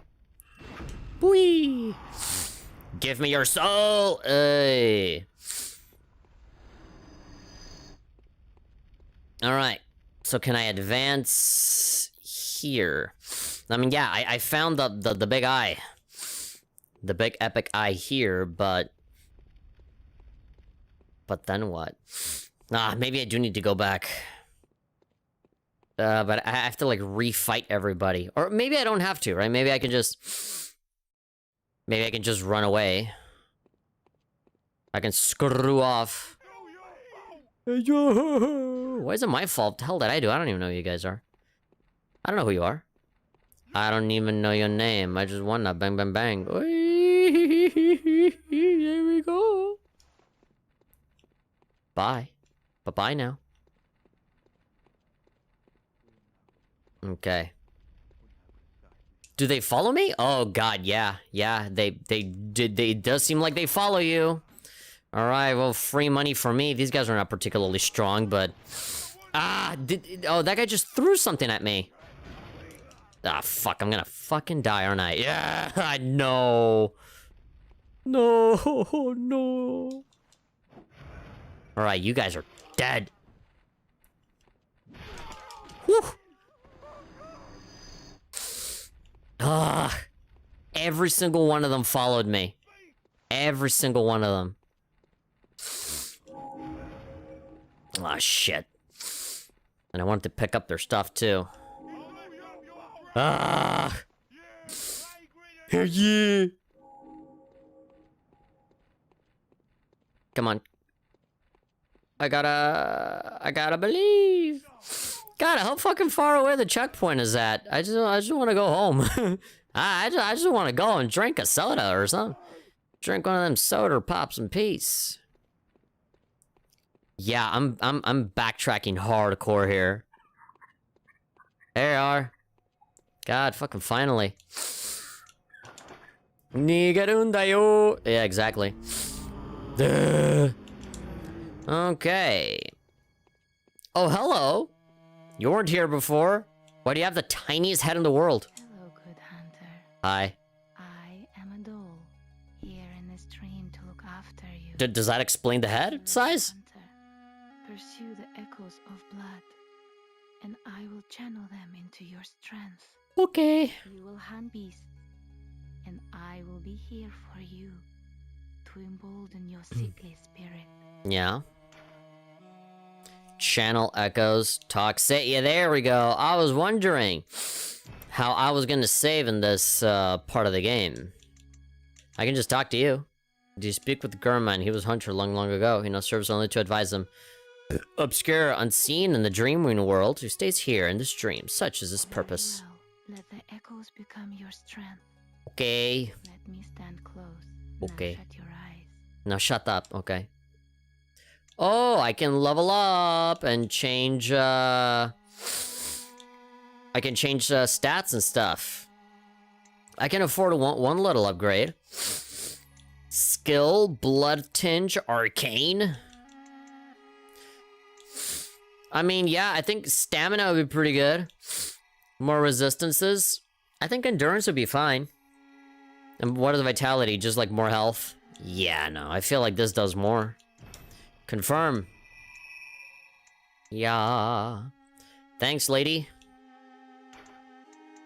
And then I'll save with that level up in place. Farewell, good hunter. Thank you. Find your worth in the waking world. Mm-hmm. Oh, look at that. My health bar is a teensy little bit longer now. They didn't give me the... They weren't nice enough to fill it up to max. Listen, no, you gotta heal... You gotta heal that on your own with a blood vial or something, you little boy. Okay, so I guess now I can open this, right? There we go. Mario holds up the power star and the door creaks open. The door appears unlocked as it has always been that way. Alright, run over there. I'm assuming I can eventually change weapons and stuff, right? I don't think I gotta use this forever. I need 7 stars to enter Bowser's boss battle place. Bosstopia. Oh, okay, there's an upgrade station. Hello? You must be the new hunter. New hunter. Welcome to the Yes. street. I am Torko. Gosh, For now, the mic is really low, so I keep hitting it. I'm not important. Gammon.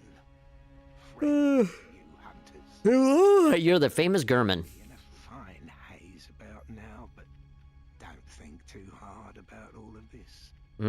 Just go out and kill a few beasts. It's for your own good. Okay. You know, it's just what hunters do. You'll get used to it. Yeah, the game is literally just telling you to your face, don't worry too much about the little details. Just come in here, fight a lot, and you're done. Alright, that's 1. That's 7. That's 3. Okay. I'm assuming some of these are legitimately, like, different areas to explore, right? And not just, little stations, little, you know, tidbits. Yeah, so the right weapon, physical attack, 999. QS bullet use, BLD stone required. I need a BLD stone shard times 2, and I only got nothing. I only have 0. Upgrade it, bloodstone requirement not met. And then, yeah, okay, same thing for the gun.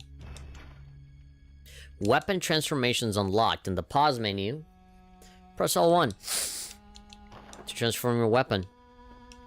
In the pause menu. Oh. Okay. I cannot do it, Oh, yeah, because that's the button for the gun. Oh, how much you want to bet that in the real... In the Bloodborne PS4 remake? You have a button where you can just do that in real time, as opposed to doing that on the freaking, pause screen, because this is really awkward to do. Oh. I thought that eye was consumable, but I guess, I just have that number 1 always.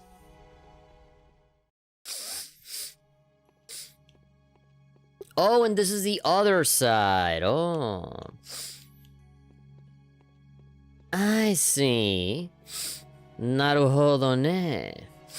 Alright, so those doors are open. And then what? So as I walk around here, this is literally just like tutorial land, right? They don't really, I'm assuming as you progress through the game, maybe you'll be able to unlock, you know, more stuff in this area. But, okay. I can only assume that for this version of the game, you are going to be able to fight a few bosses, right? Okay, so we unlock this, we unlock that, and then we go inside the place, and then there's one for 3 eyes and one for 7. And if I want to upgrade my stuff, then, I'm gonna need more thingies. What about the store? Does this store have more stuff? I only have 200. Yeah, you eventually are gonna unlock more stuff here. Doll hat and doll clothes. Oh, the clothes that the lady has, I can just put it on. I see. Alright. Well, at least now I know What is it? I know how to transform my stuff, and I know how to level up now. I know I've been saving a lot, but... You know, I just wanna... Make sure everything is in order. A lot of saves.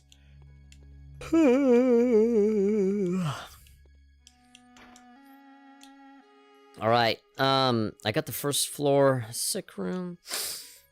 And then, let's go back a little bit, because I know there were, like, doors and stuff that I just completely ignored and did not even look at, so, God, do I really gotta, like, have the key equipped every single time? You can't just leave the goddamn door open, you moron. Okay, I'm not using the pebbles at all right now.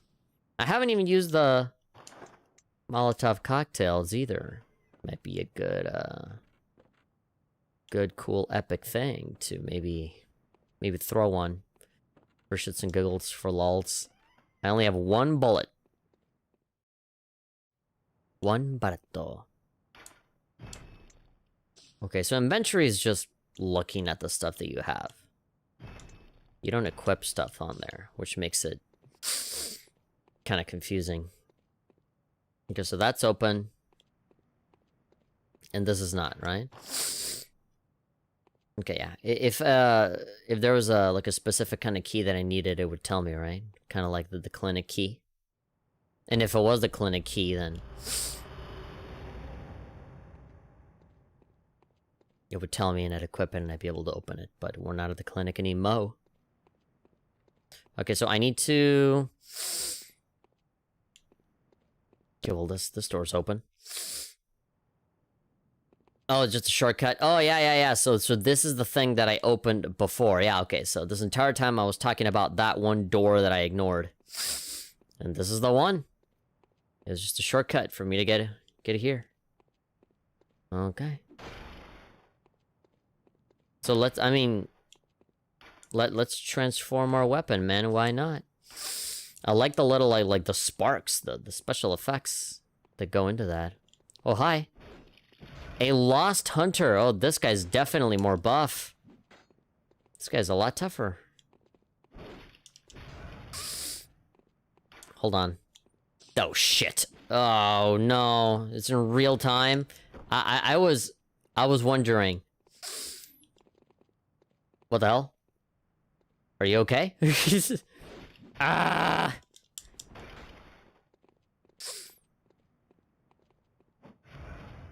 Yeah, just keep doing that. Wee.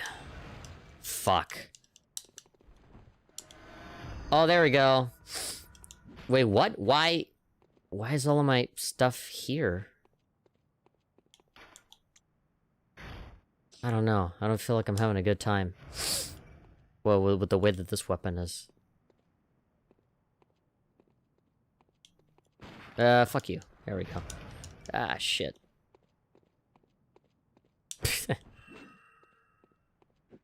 How would I hit you? Huh? How would you like that, huh? How would you like that? Fucking little bitch. There we go.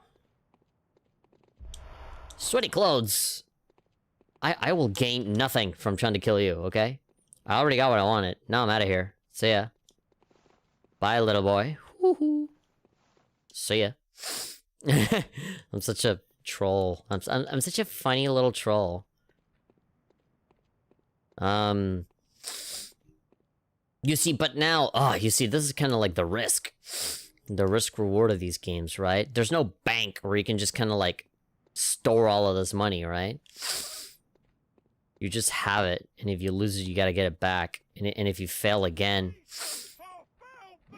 yeah, you fucker, get out of here. Yeah, I don't know why I feel like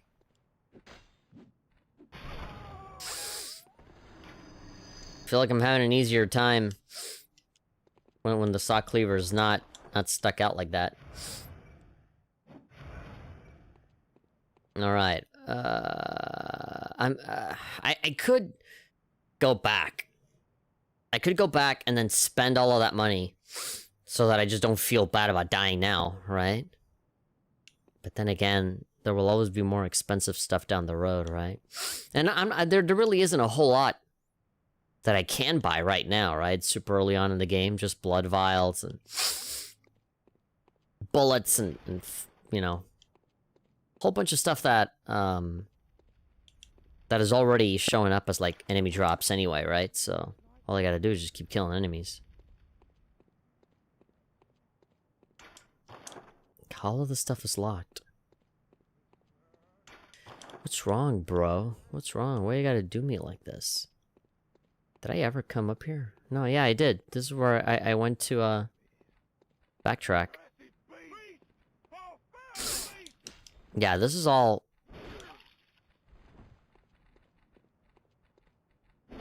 Yeah, and a lot of timing as well, right? A lot of, like, okay, by the time this guy stops running, he should already be in front of me, right? So I can fuck him up. How do I get over there? Can I, like... Oh, there we go. No! Ah! There is fall damage. I had it, but, like, I just kept running after that. Should've just stopped it. Alright, let's get up here. Let's make our merry way. Do. Might have to... Should I just... I mean, I'm always wondering, should I make the game louder? But, like, not really. I mean, it's a really quiet game. Alright. Ah, there we go! Oh, come on, bitch! Seriously, why I gotta do that roll at the end? I'm not gonna give up. I'm very close. I don't know why. This is just me and my mental weirdness. Where I feel like having the cleaver stretched out like that is making me run slower. But that doesn't matter. It isn't. It's not making any difference. Okay, so like it around this angle. There we go! Whee! A monocular. The hell is it? Monocular. Monocular used to view things up close. Not a hunter's tool, but a simple antique. To be used as one sees fit. Sweaty clothes. Vitality +2 and skill +4. Common yarn clothes, well worn and damp with sweat. That's okay. I remember the time where I tried to run to get a unique weapon in Dark Souls. Did it go well? I assume not. Run and jump, yeah. Hunter pistol, rumpled hat, unequipped, black hood, okay. Sweaty clothes, funny boob, okay. So can I... Yeah, I was gonna say, can I just, like, use it? Can I just, like, use it, bro? I'm a moron. Triangle. That's nothing! It's the same as the fucking gun aim. It's the same as the gun aim. Now I'm gonna lose all this health. Look at what you made me do. Stupid dog, you made me look bad.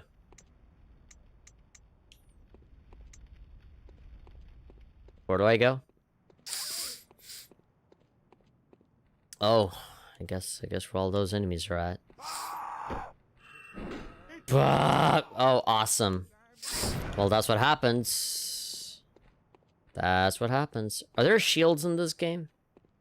I think I've seen... There were like some big-ass video essays about Bloodborne. They were saying that the best part of it is that there's no shield. Or that the game makes fun of you for wanting to have a shield. Just like a shield in the game that doesn't do anything or something. What the hell? Did I even hit you? Fuck.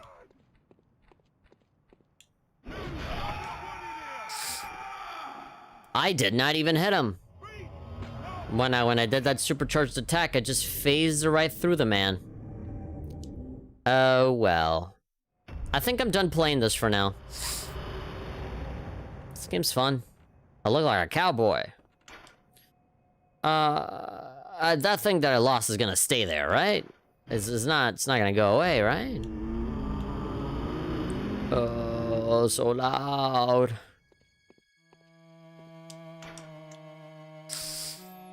Okay.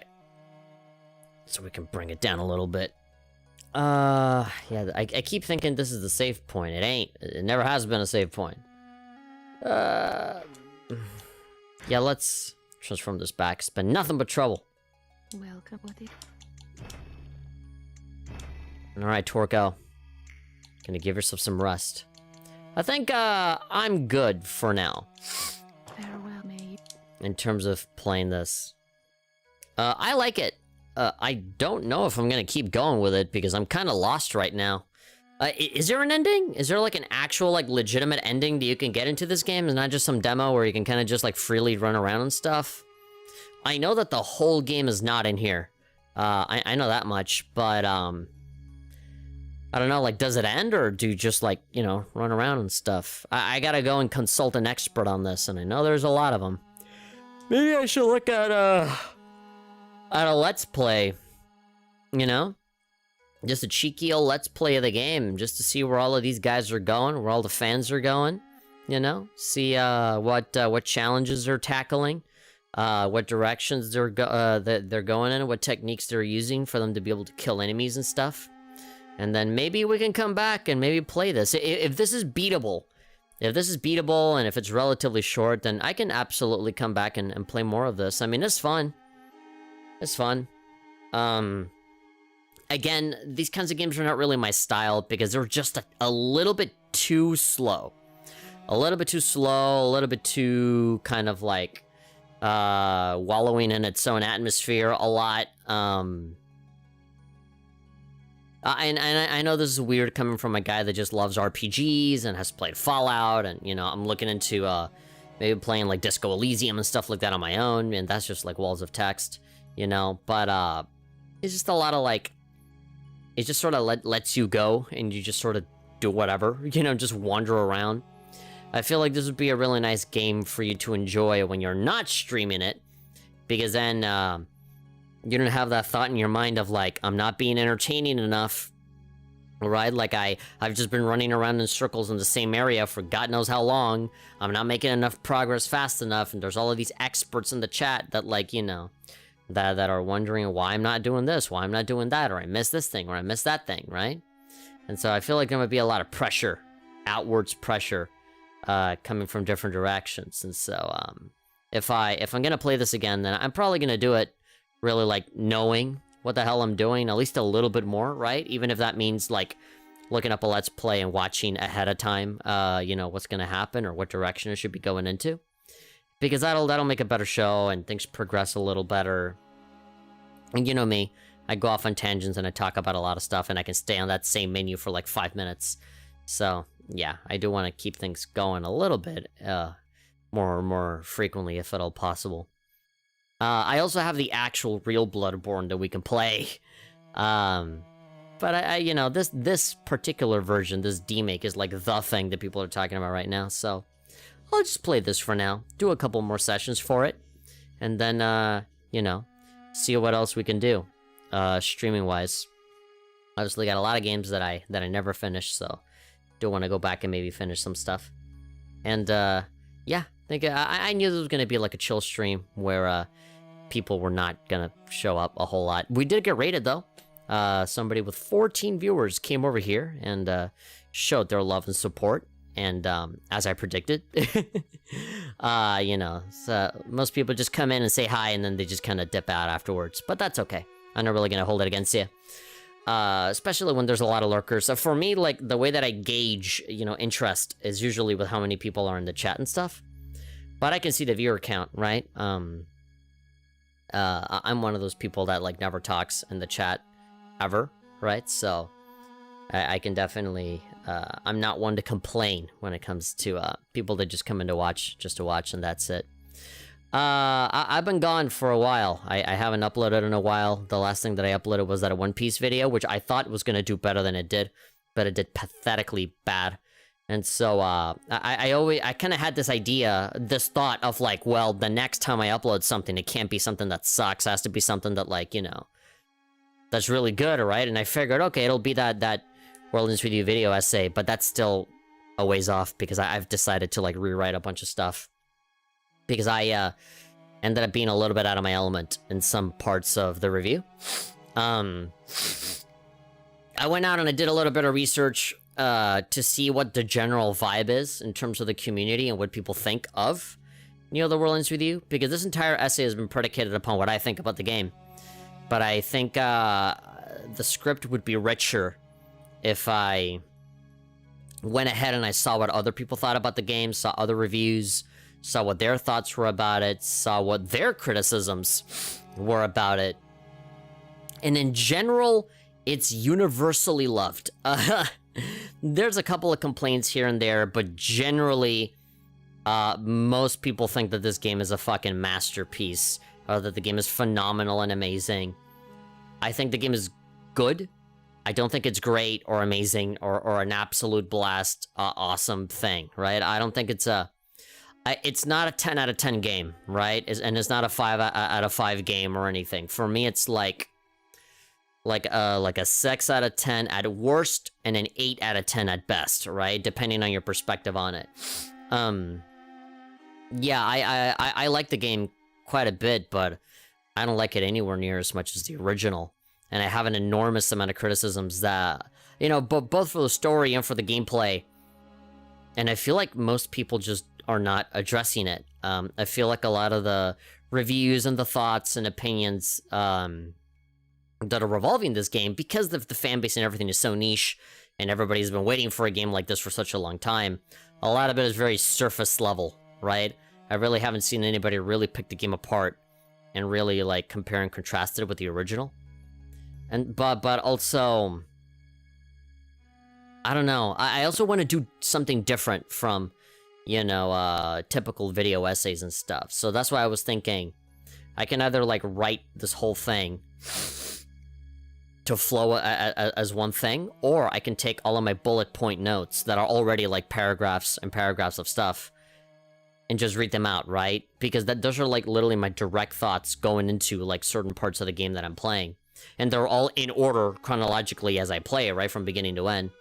So I was thinking of maybe just reading those out, you know, obviously touching them up and making them sound better, but in general, just leaving them as is.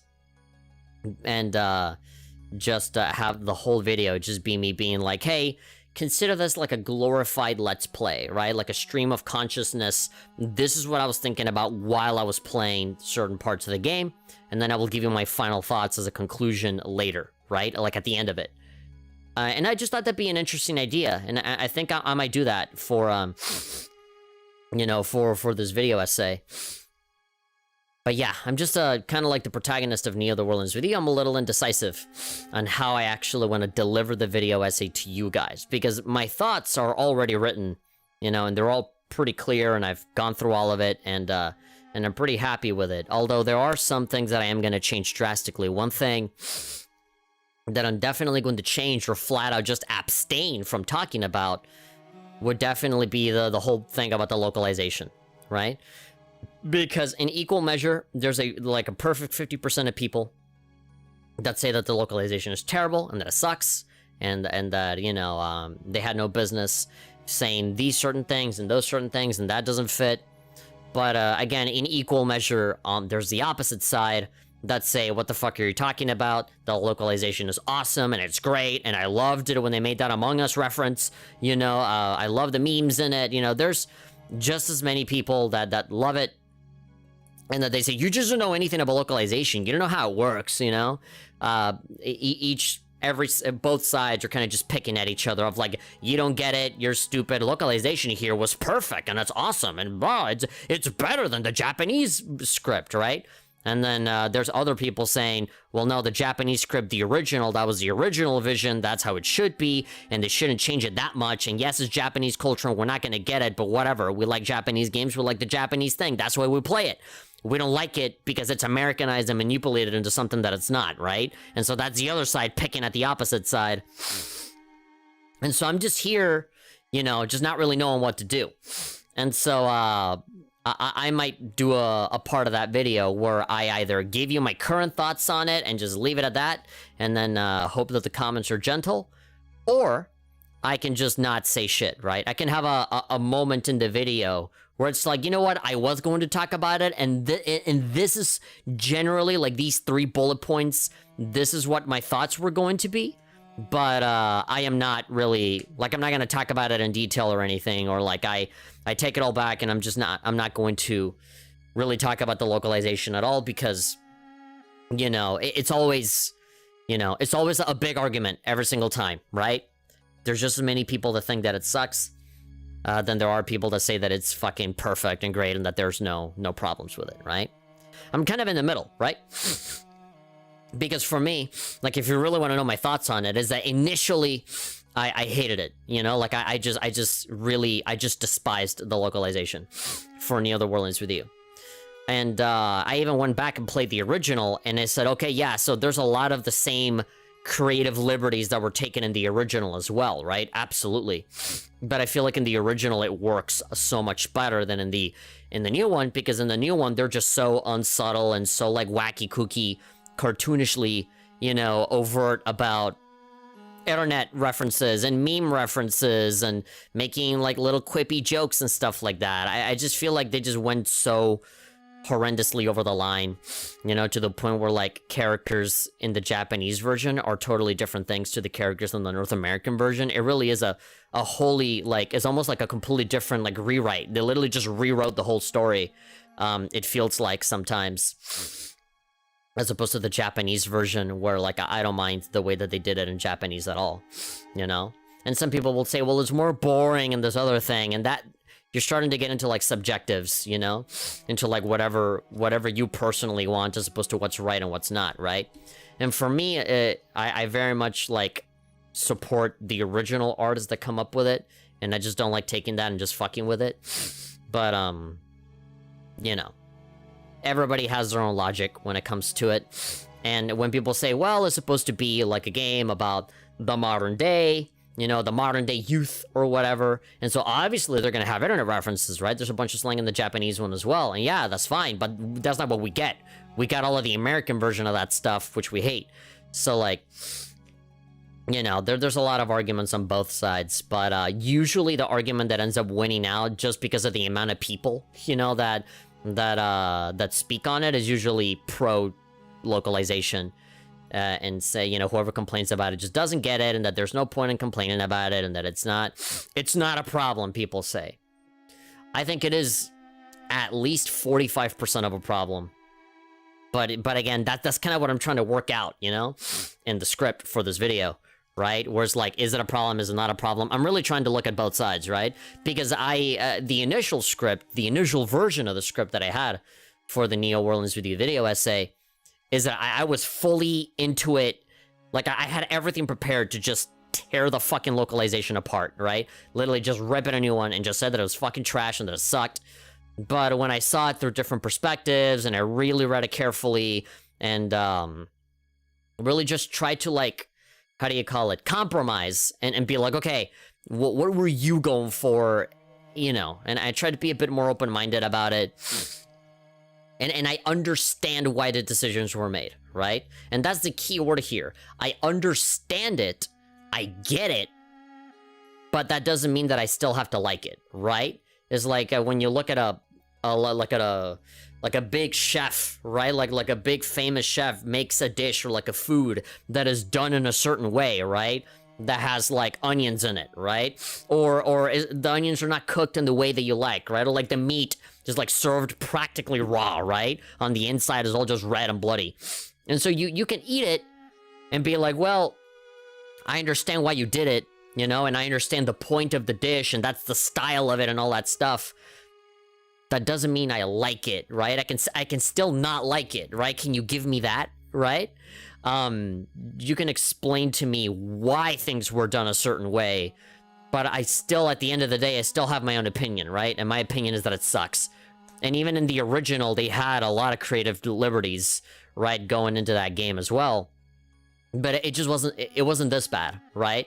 It just, going back into the original game, I still feel like it withstands the test of time better than the new one. Because if you don't know what fucking Among Us is, or you don't know what Don't Fear the Reaper is, or if you don't know what, you know, if you don't know what all these references are, and if you don't care for, like, so many puns all the time, then, you know, it might just not work for you, right? That's another big argument that I'm seeing. Whenever people criticize the new game, the big response is always like, well, the original game did the same shit. You know, the original game also had, like, you know, 99% fights and then 1% little mini games that didn't really mean shit. You know, the original game also had, like, a lot of creative liberties when it came to You know, the script and the localization, you know, like Beat doesn't talk like that in the Japanese version. Neku doesn't behave like this in the Japanese version. Joshua, you know, talks about capitalism in the first game, but you get pissed off in the new game, right? But even though, like, it makes more sense for Joshua to talk about capitalism in the original game because he's the fucking composer, and his whole thing is that he wants to destroy the Shibuya, right? He wants to, like, get rid of it. So, of course, like, wouldn't you think that he's, like, you know, he has that in his mind, capitalism? But, yeah, in the new game, there's some random who cares NPC that, like, graffitis over something that looks like a building, because, like, I don't wanna see capitalism be, you know, glorified in this wall. I'm gonna graffiti over it, right?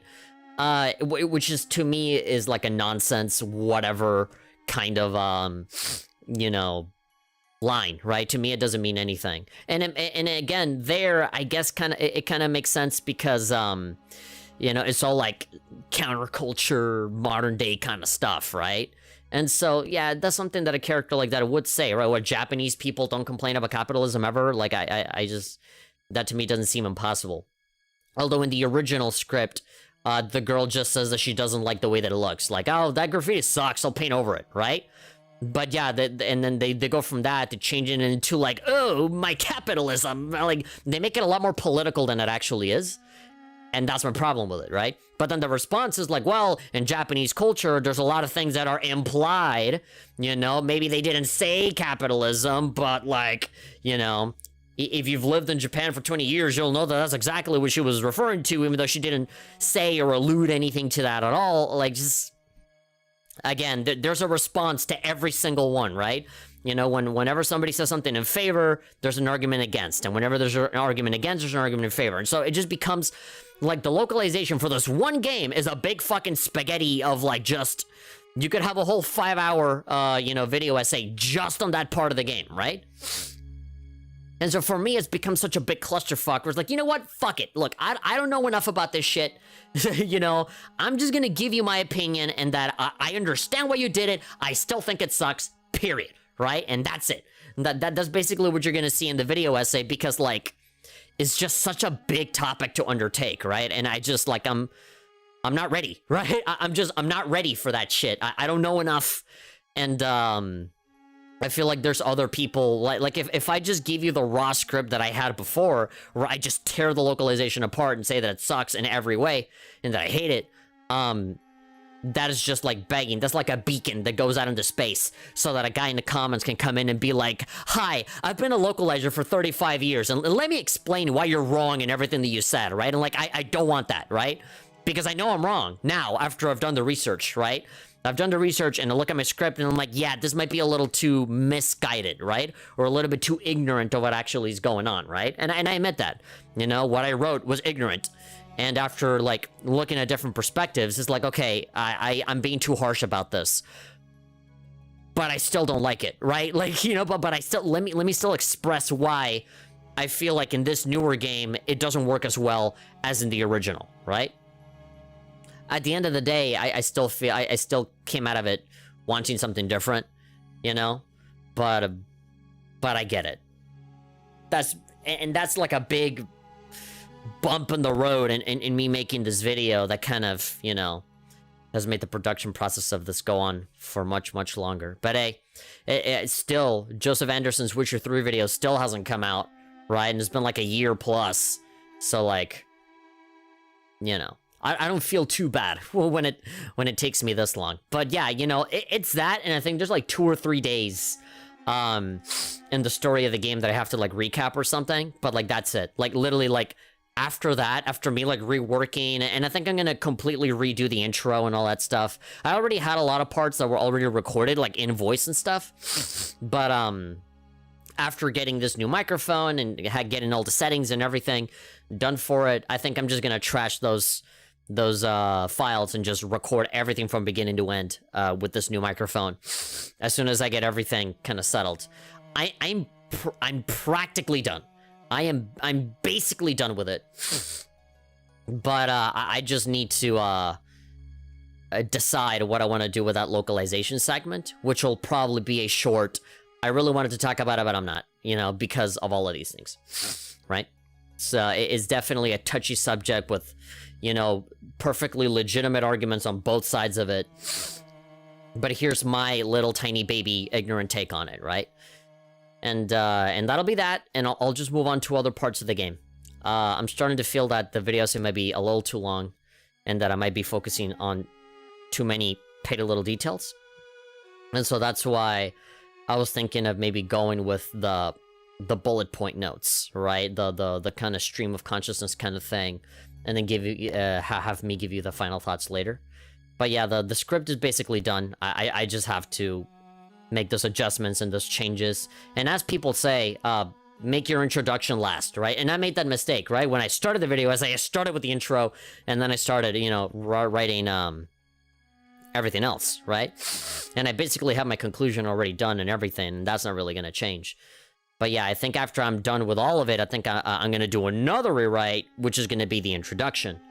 Because yeah, a lot of things have changed since the day that I made that intro. And so I'm just going to go ahead and rewrite it all over again, factoring in all of the changes that I've made. And then I can record all the voices, and then I can do the editing. And that editing is a different beast in and of itself, because I really do want to, like, you know, have the editing be good, and not just have it be like just like 3 hours of just raw uncut footage, you know, even though a lot of the footage is going to look the same because it's just a lot of battles and stuff like that. But yeah, anyway, that's what I've been working on. That's why I haven't really been uploading a bunch of stuff. But yeah, it sucks that the One Piece video didn't really take off. And the fucking Lego Star Wars video, you see, I thought it would be the opposite. I thought the Lego Star Wars reaction video would get like 10 views, and that the One Piece video would get a ton of views, right? But no, like, the One Piece video got 90 fucking views, and the Lego Star Wars reaction got a 500, right? And it's kept rising, right? And so, like, as that video stays there, it just keeps getting more and more and more views. It might even hit 1,000 before I realize it, right? And so, yeah, you know, that's how it is. That's how it is with YouTube, right? You think, no, I should only upload video essays so you can keep the channel clean and all that stuff, and have like 5 other side channels for all this other stuff that I want to do. But then you have stuff like Hololive, where like all they do is live streams, right? And then one day they'll just release a song, right? Like a 2.5-minute video, but that gets even more views, right? It's like, I don't know. I like how things are done on the Japanese side of things, right? With Hololive specifically, where they just have one channel and they upload everything, right? No matter what it is. It's over here in the West, where like we feel like we need to have like 5 different channels. You know, like here's the main channel, and then here's the vlogging channel, and then here's my podcast. That's a separate channel now. And then, you know, here's a channel for Twitch highlight reels, but then there's another channel for the uncut, unedited archives, right? And it's like, what are you doing, right? Like, at least from my perspective, it's like, all of the people that are going to subscribe to those channels are just your fans anyway, that follow you from the main thing, right? So, like, I feel like you're just fragmenting your audience, and you're denying yourself the viewership and the watch time and the ad revenue that you could be getting if you just put it on the main channel, where you have like potentially millions of people watching, right?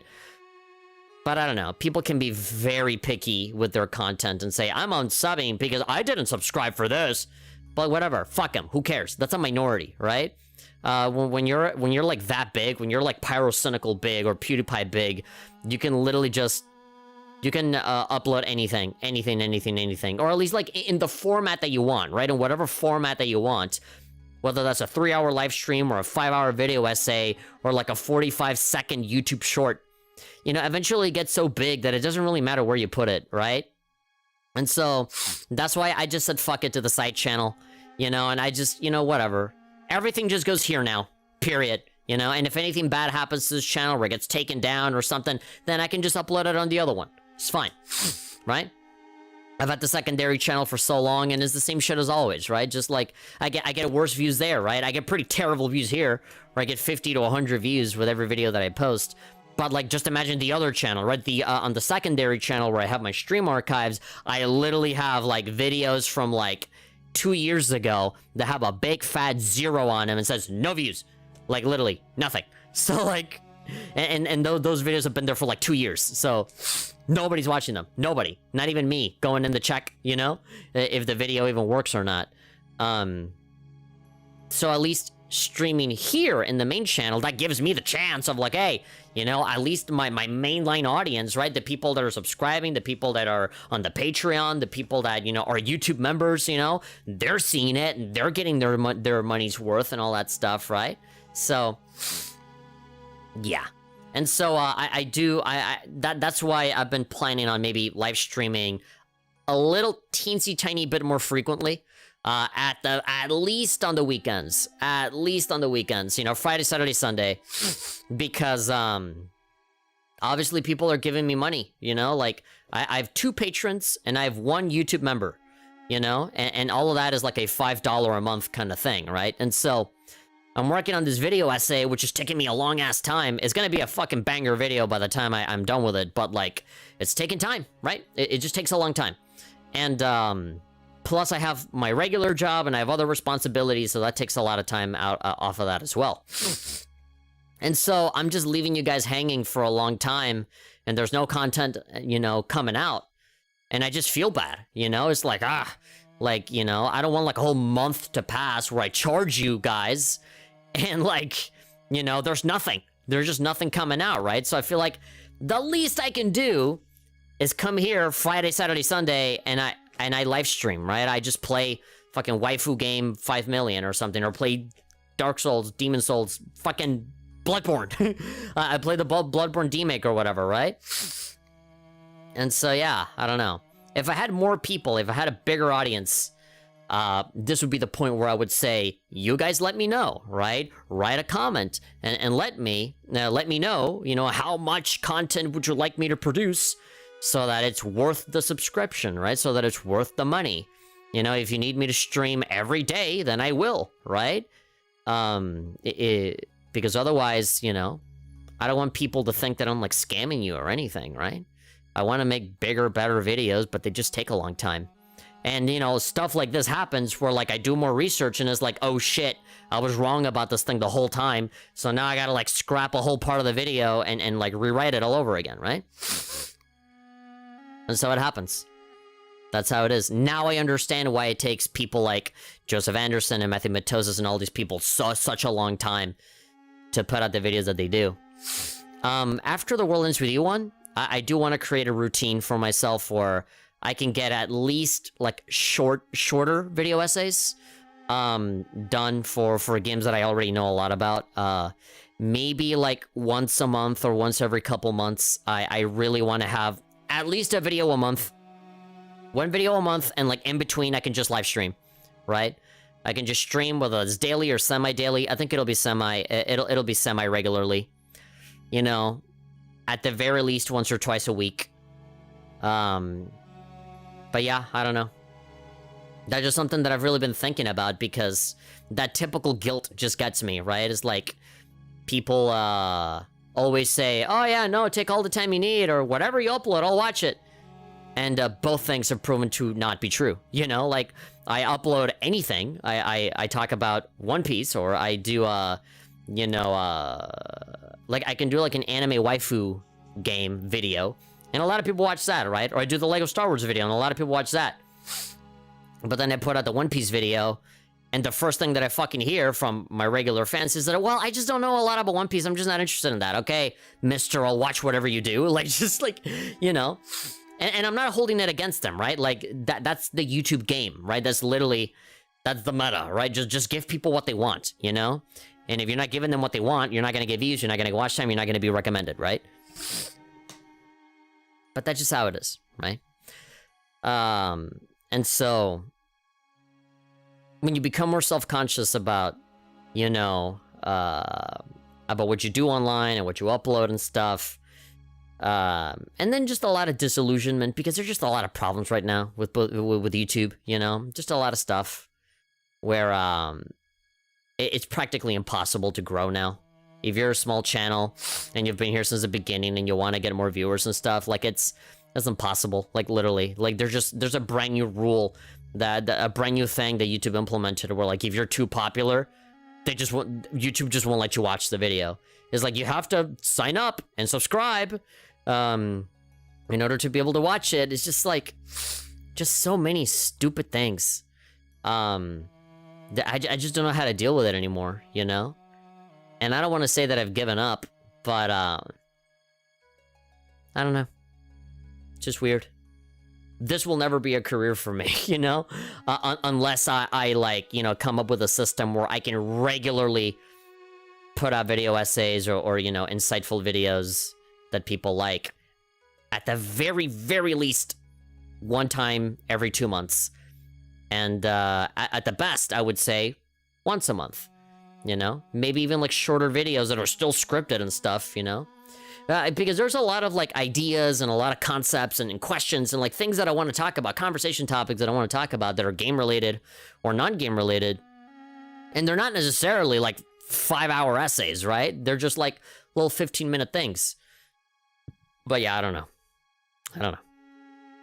Anyway, that about does it for the little post-stream discussion right there. Just me belly aching and bitching about about YouTube again.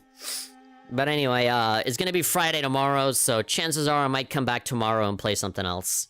Maybe not this, but at least to give it a shot. I am gonna look up Let's Plays and stuff and see how this game is actually played, because I'm just a total beginner at Souls-like games and stuff like that. But it was fun. I enjoyed it a lot. I appreciate the absolute marvelous work that was done and really like making this feel like a PlayStation 1 game. I know that much, you know. I may not know a whole lot about Bloodborne, but I know how it looks like. The like videos and trailers and stuff, and you know, people making highlight reels of themselves playing. And this fits the bill pretty well. I like it. I like the homage. I like it a lot. Another great thing coming off of Itch.io. But anyway, it's been what, 2.5 hours of me just babbling on. It's gonna be 10:30. All right, I gotta go. But yeah, thanks everybody. I'll see you guys next time. If I do come back tomorrow, I really don't know what I'm gonna play. I'll probably play. I was thinking Legend of Heroes. I was thinking maybe continuing on with the crossbow games. But again, that's just gonna be 5 people watching me play. So maybe I don't know, maybe some Summer and Kagura or something. Like I was thinking like a waifu game, but I'm just getting kind of sick of those. I don't know. I'll think about it. Anyway, thanks everybody. See ya. Bye.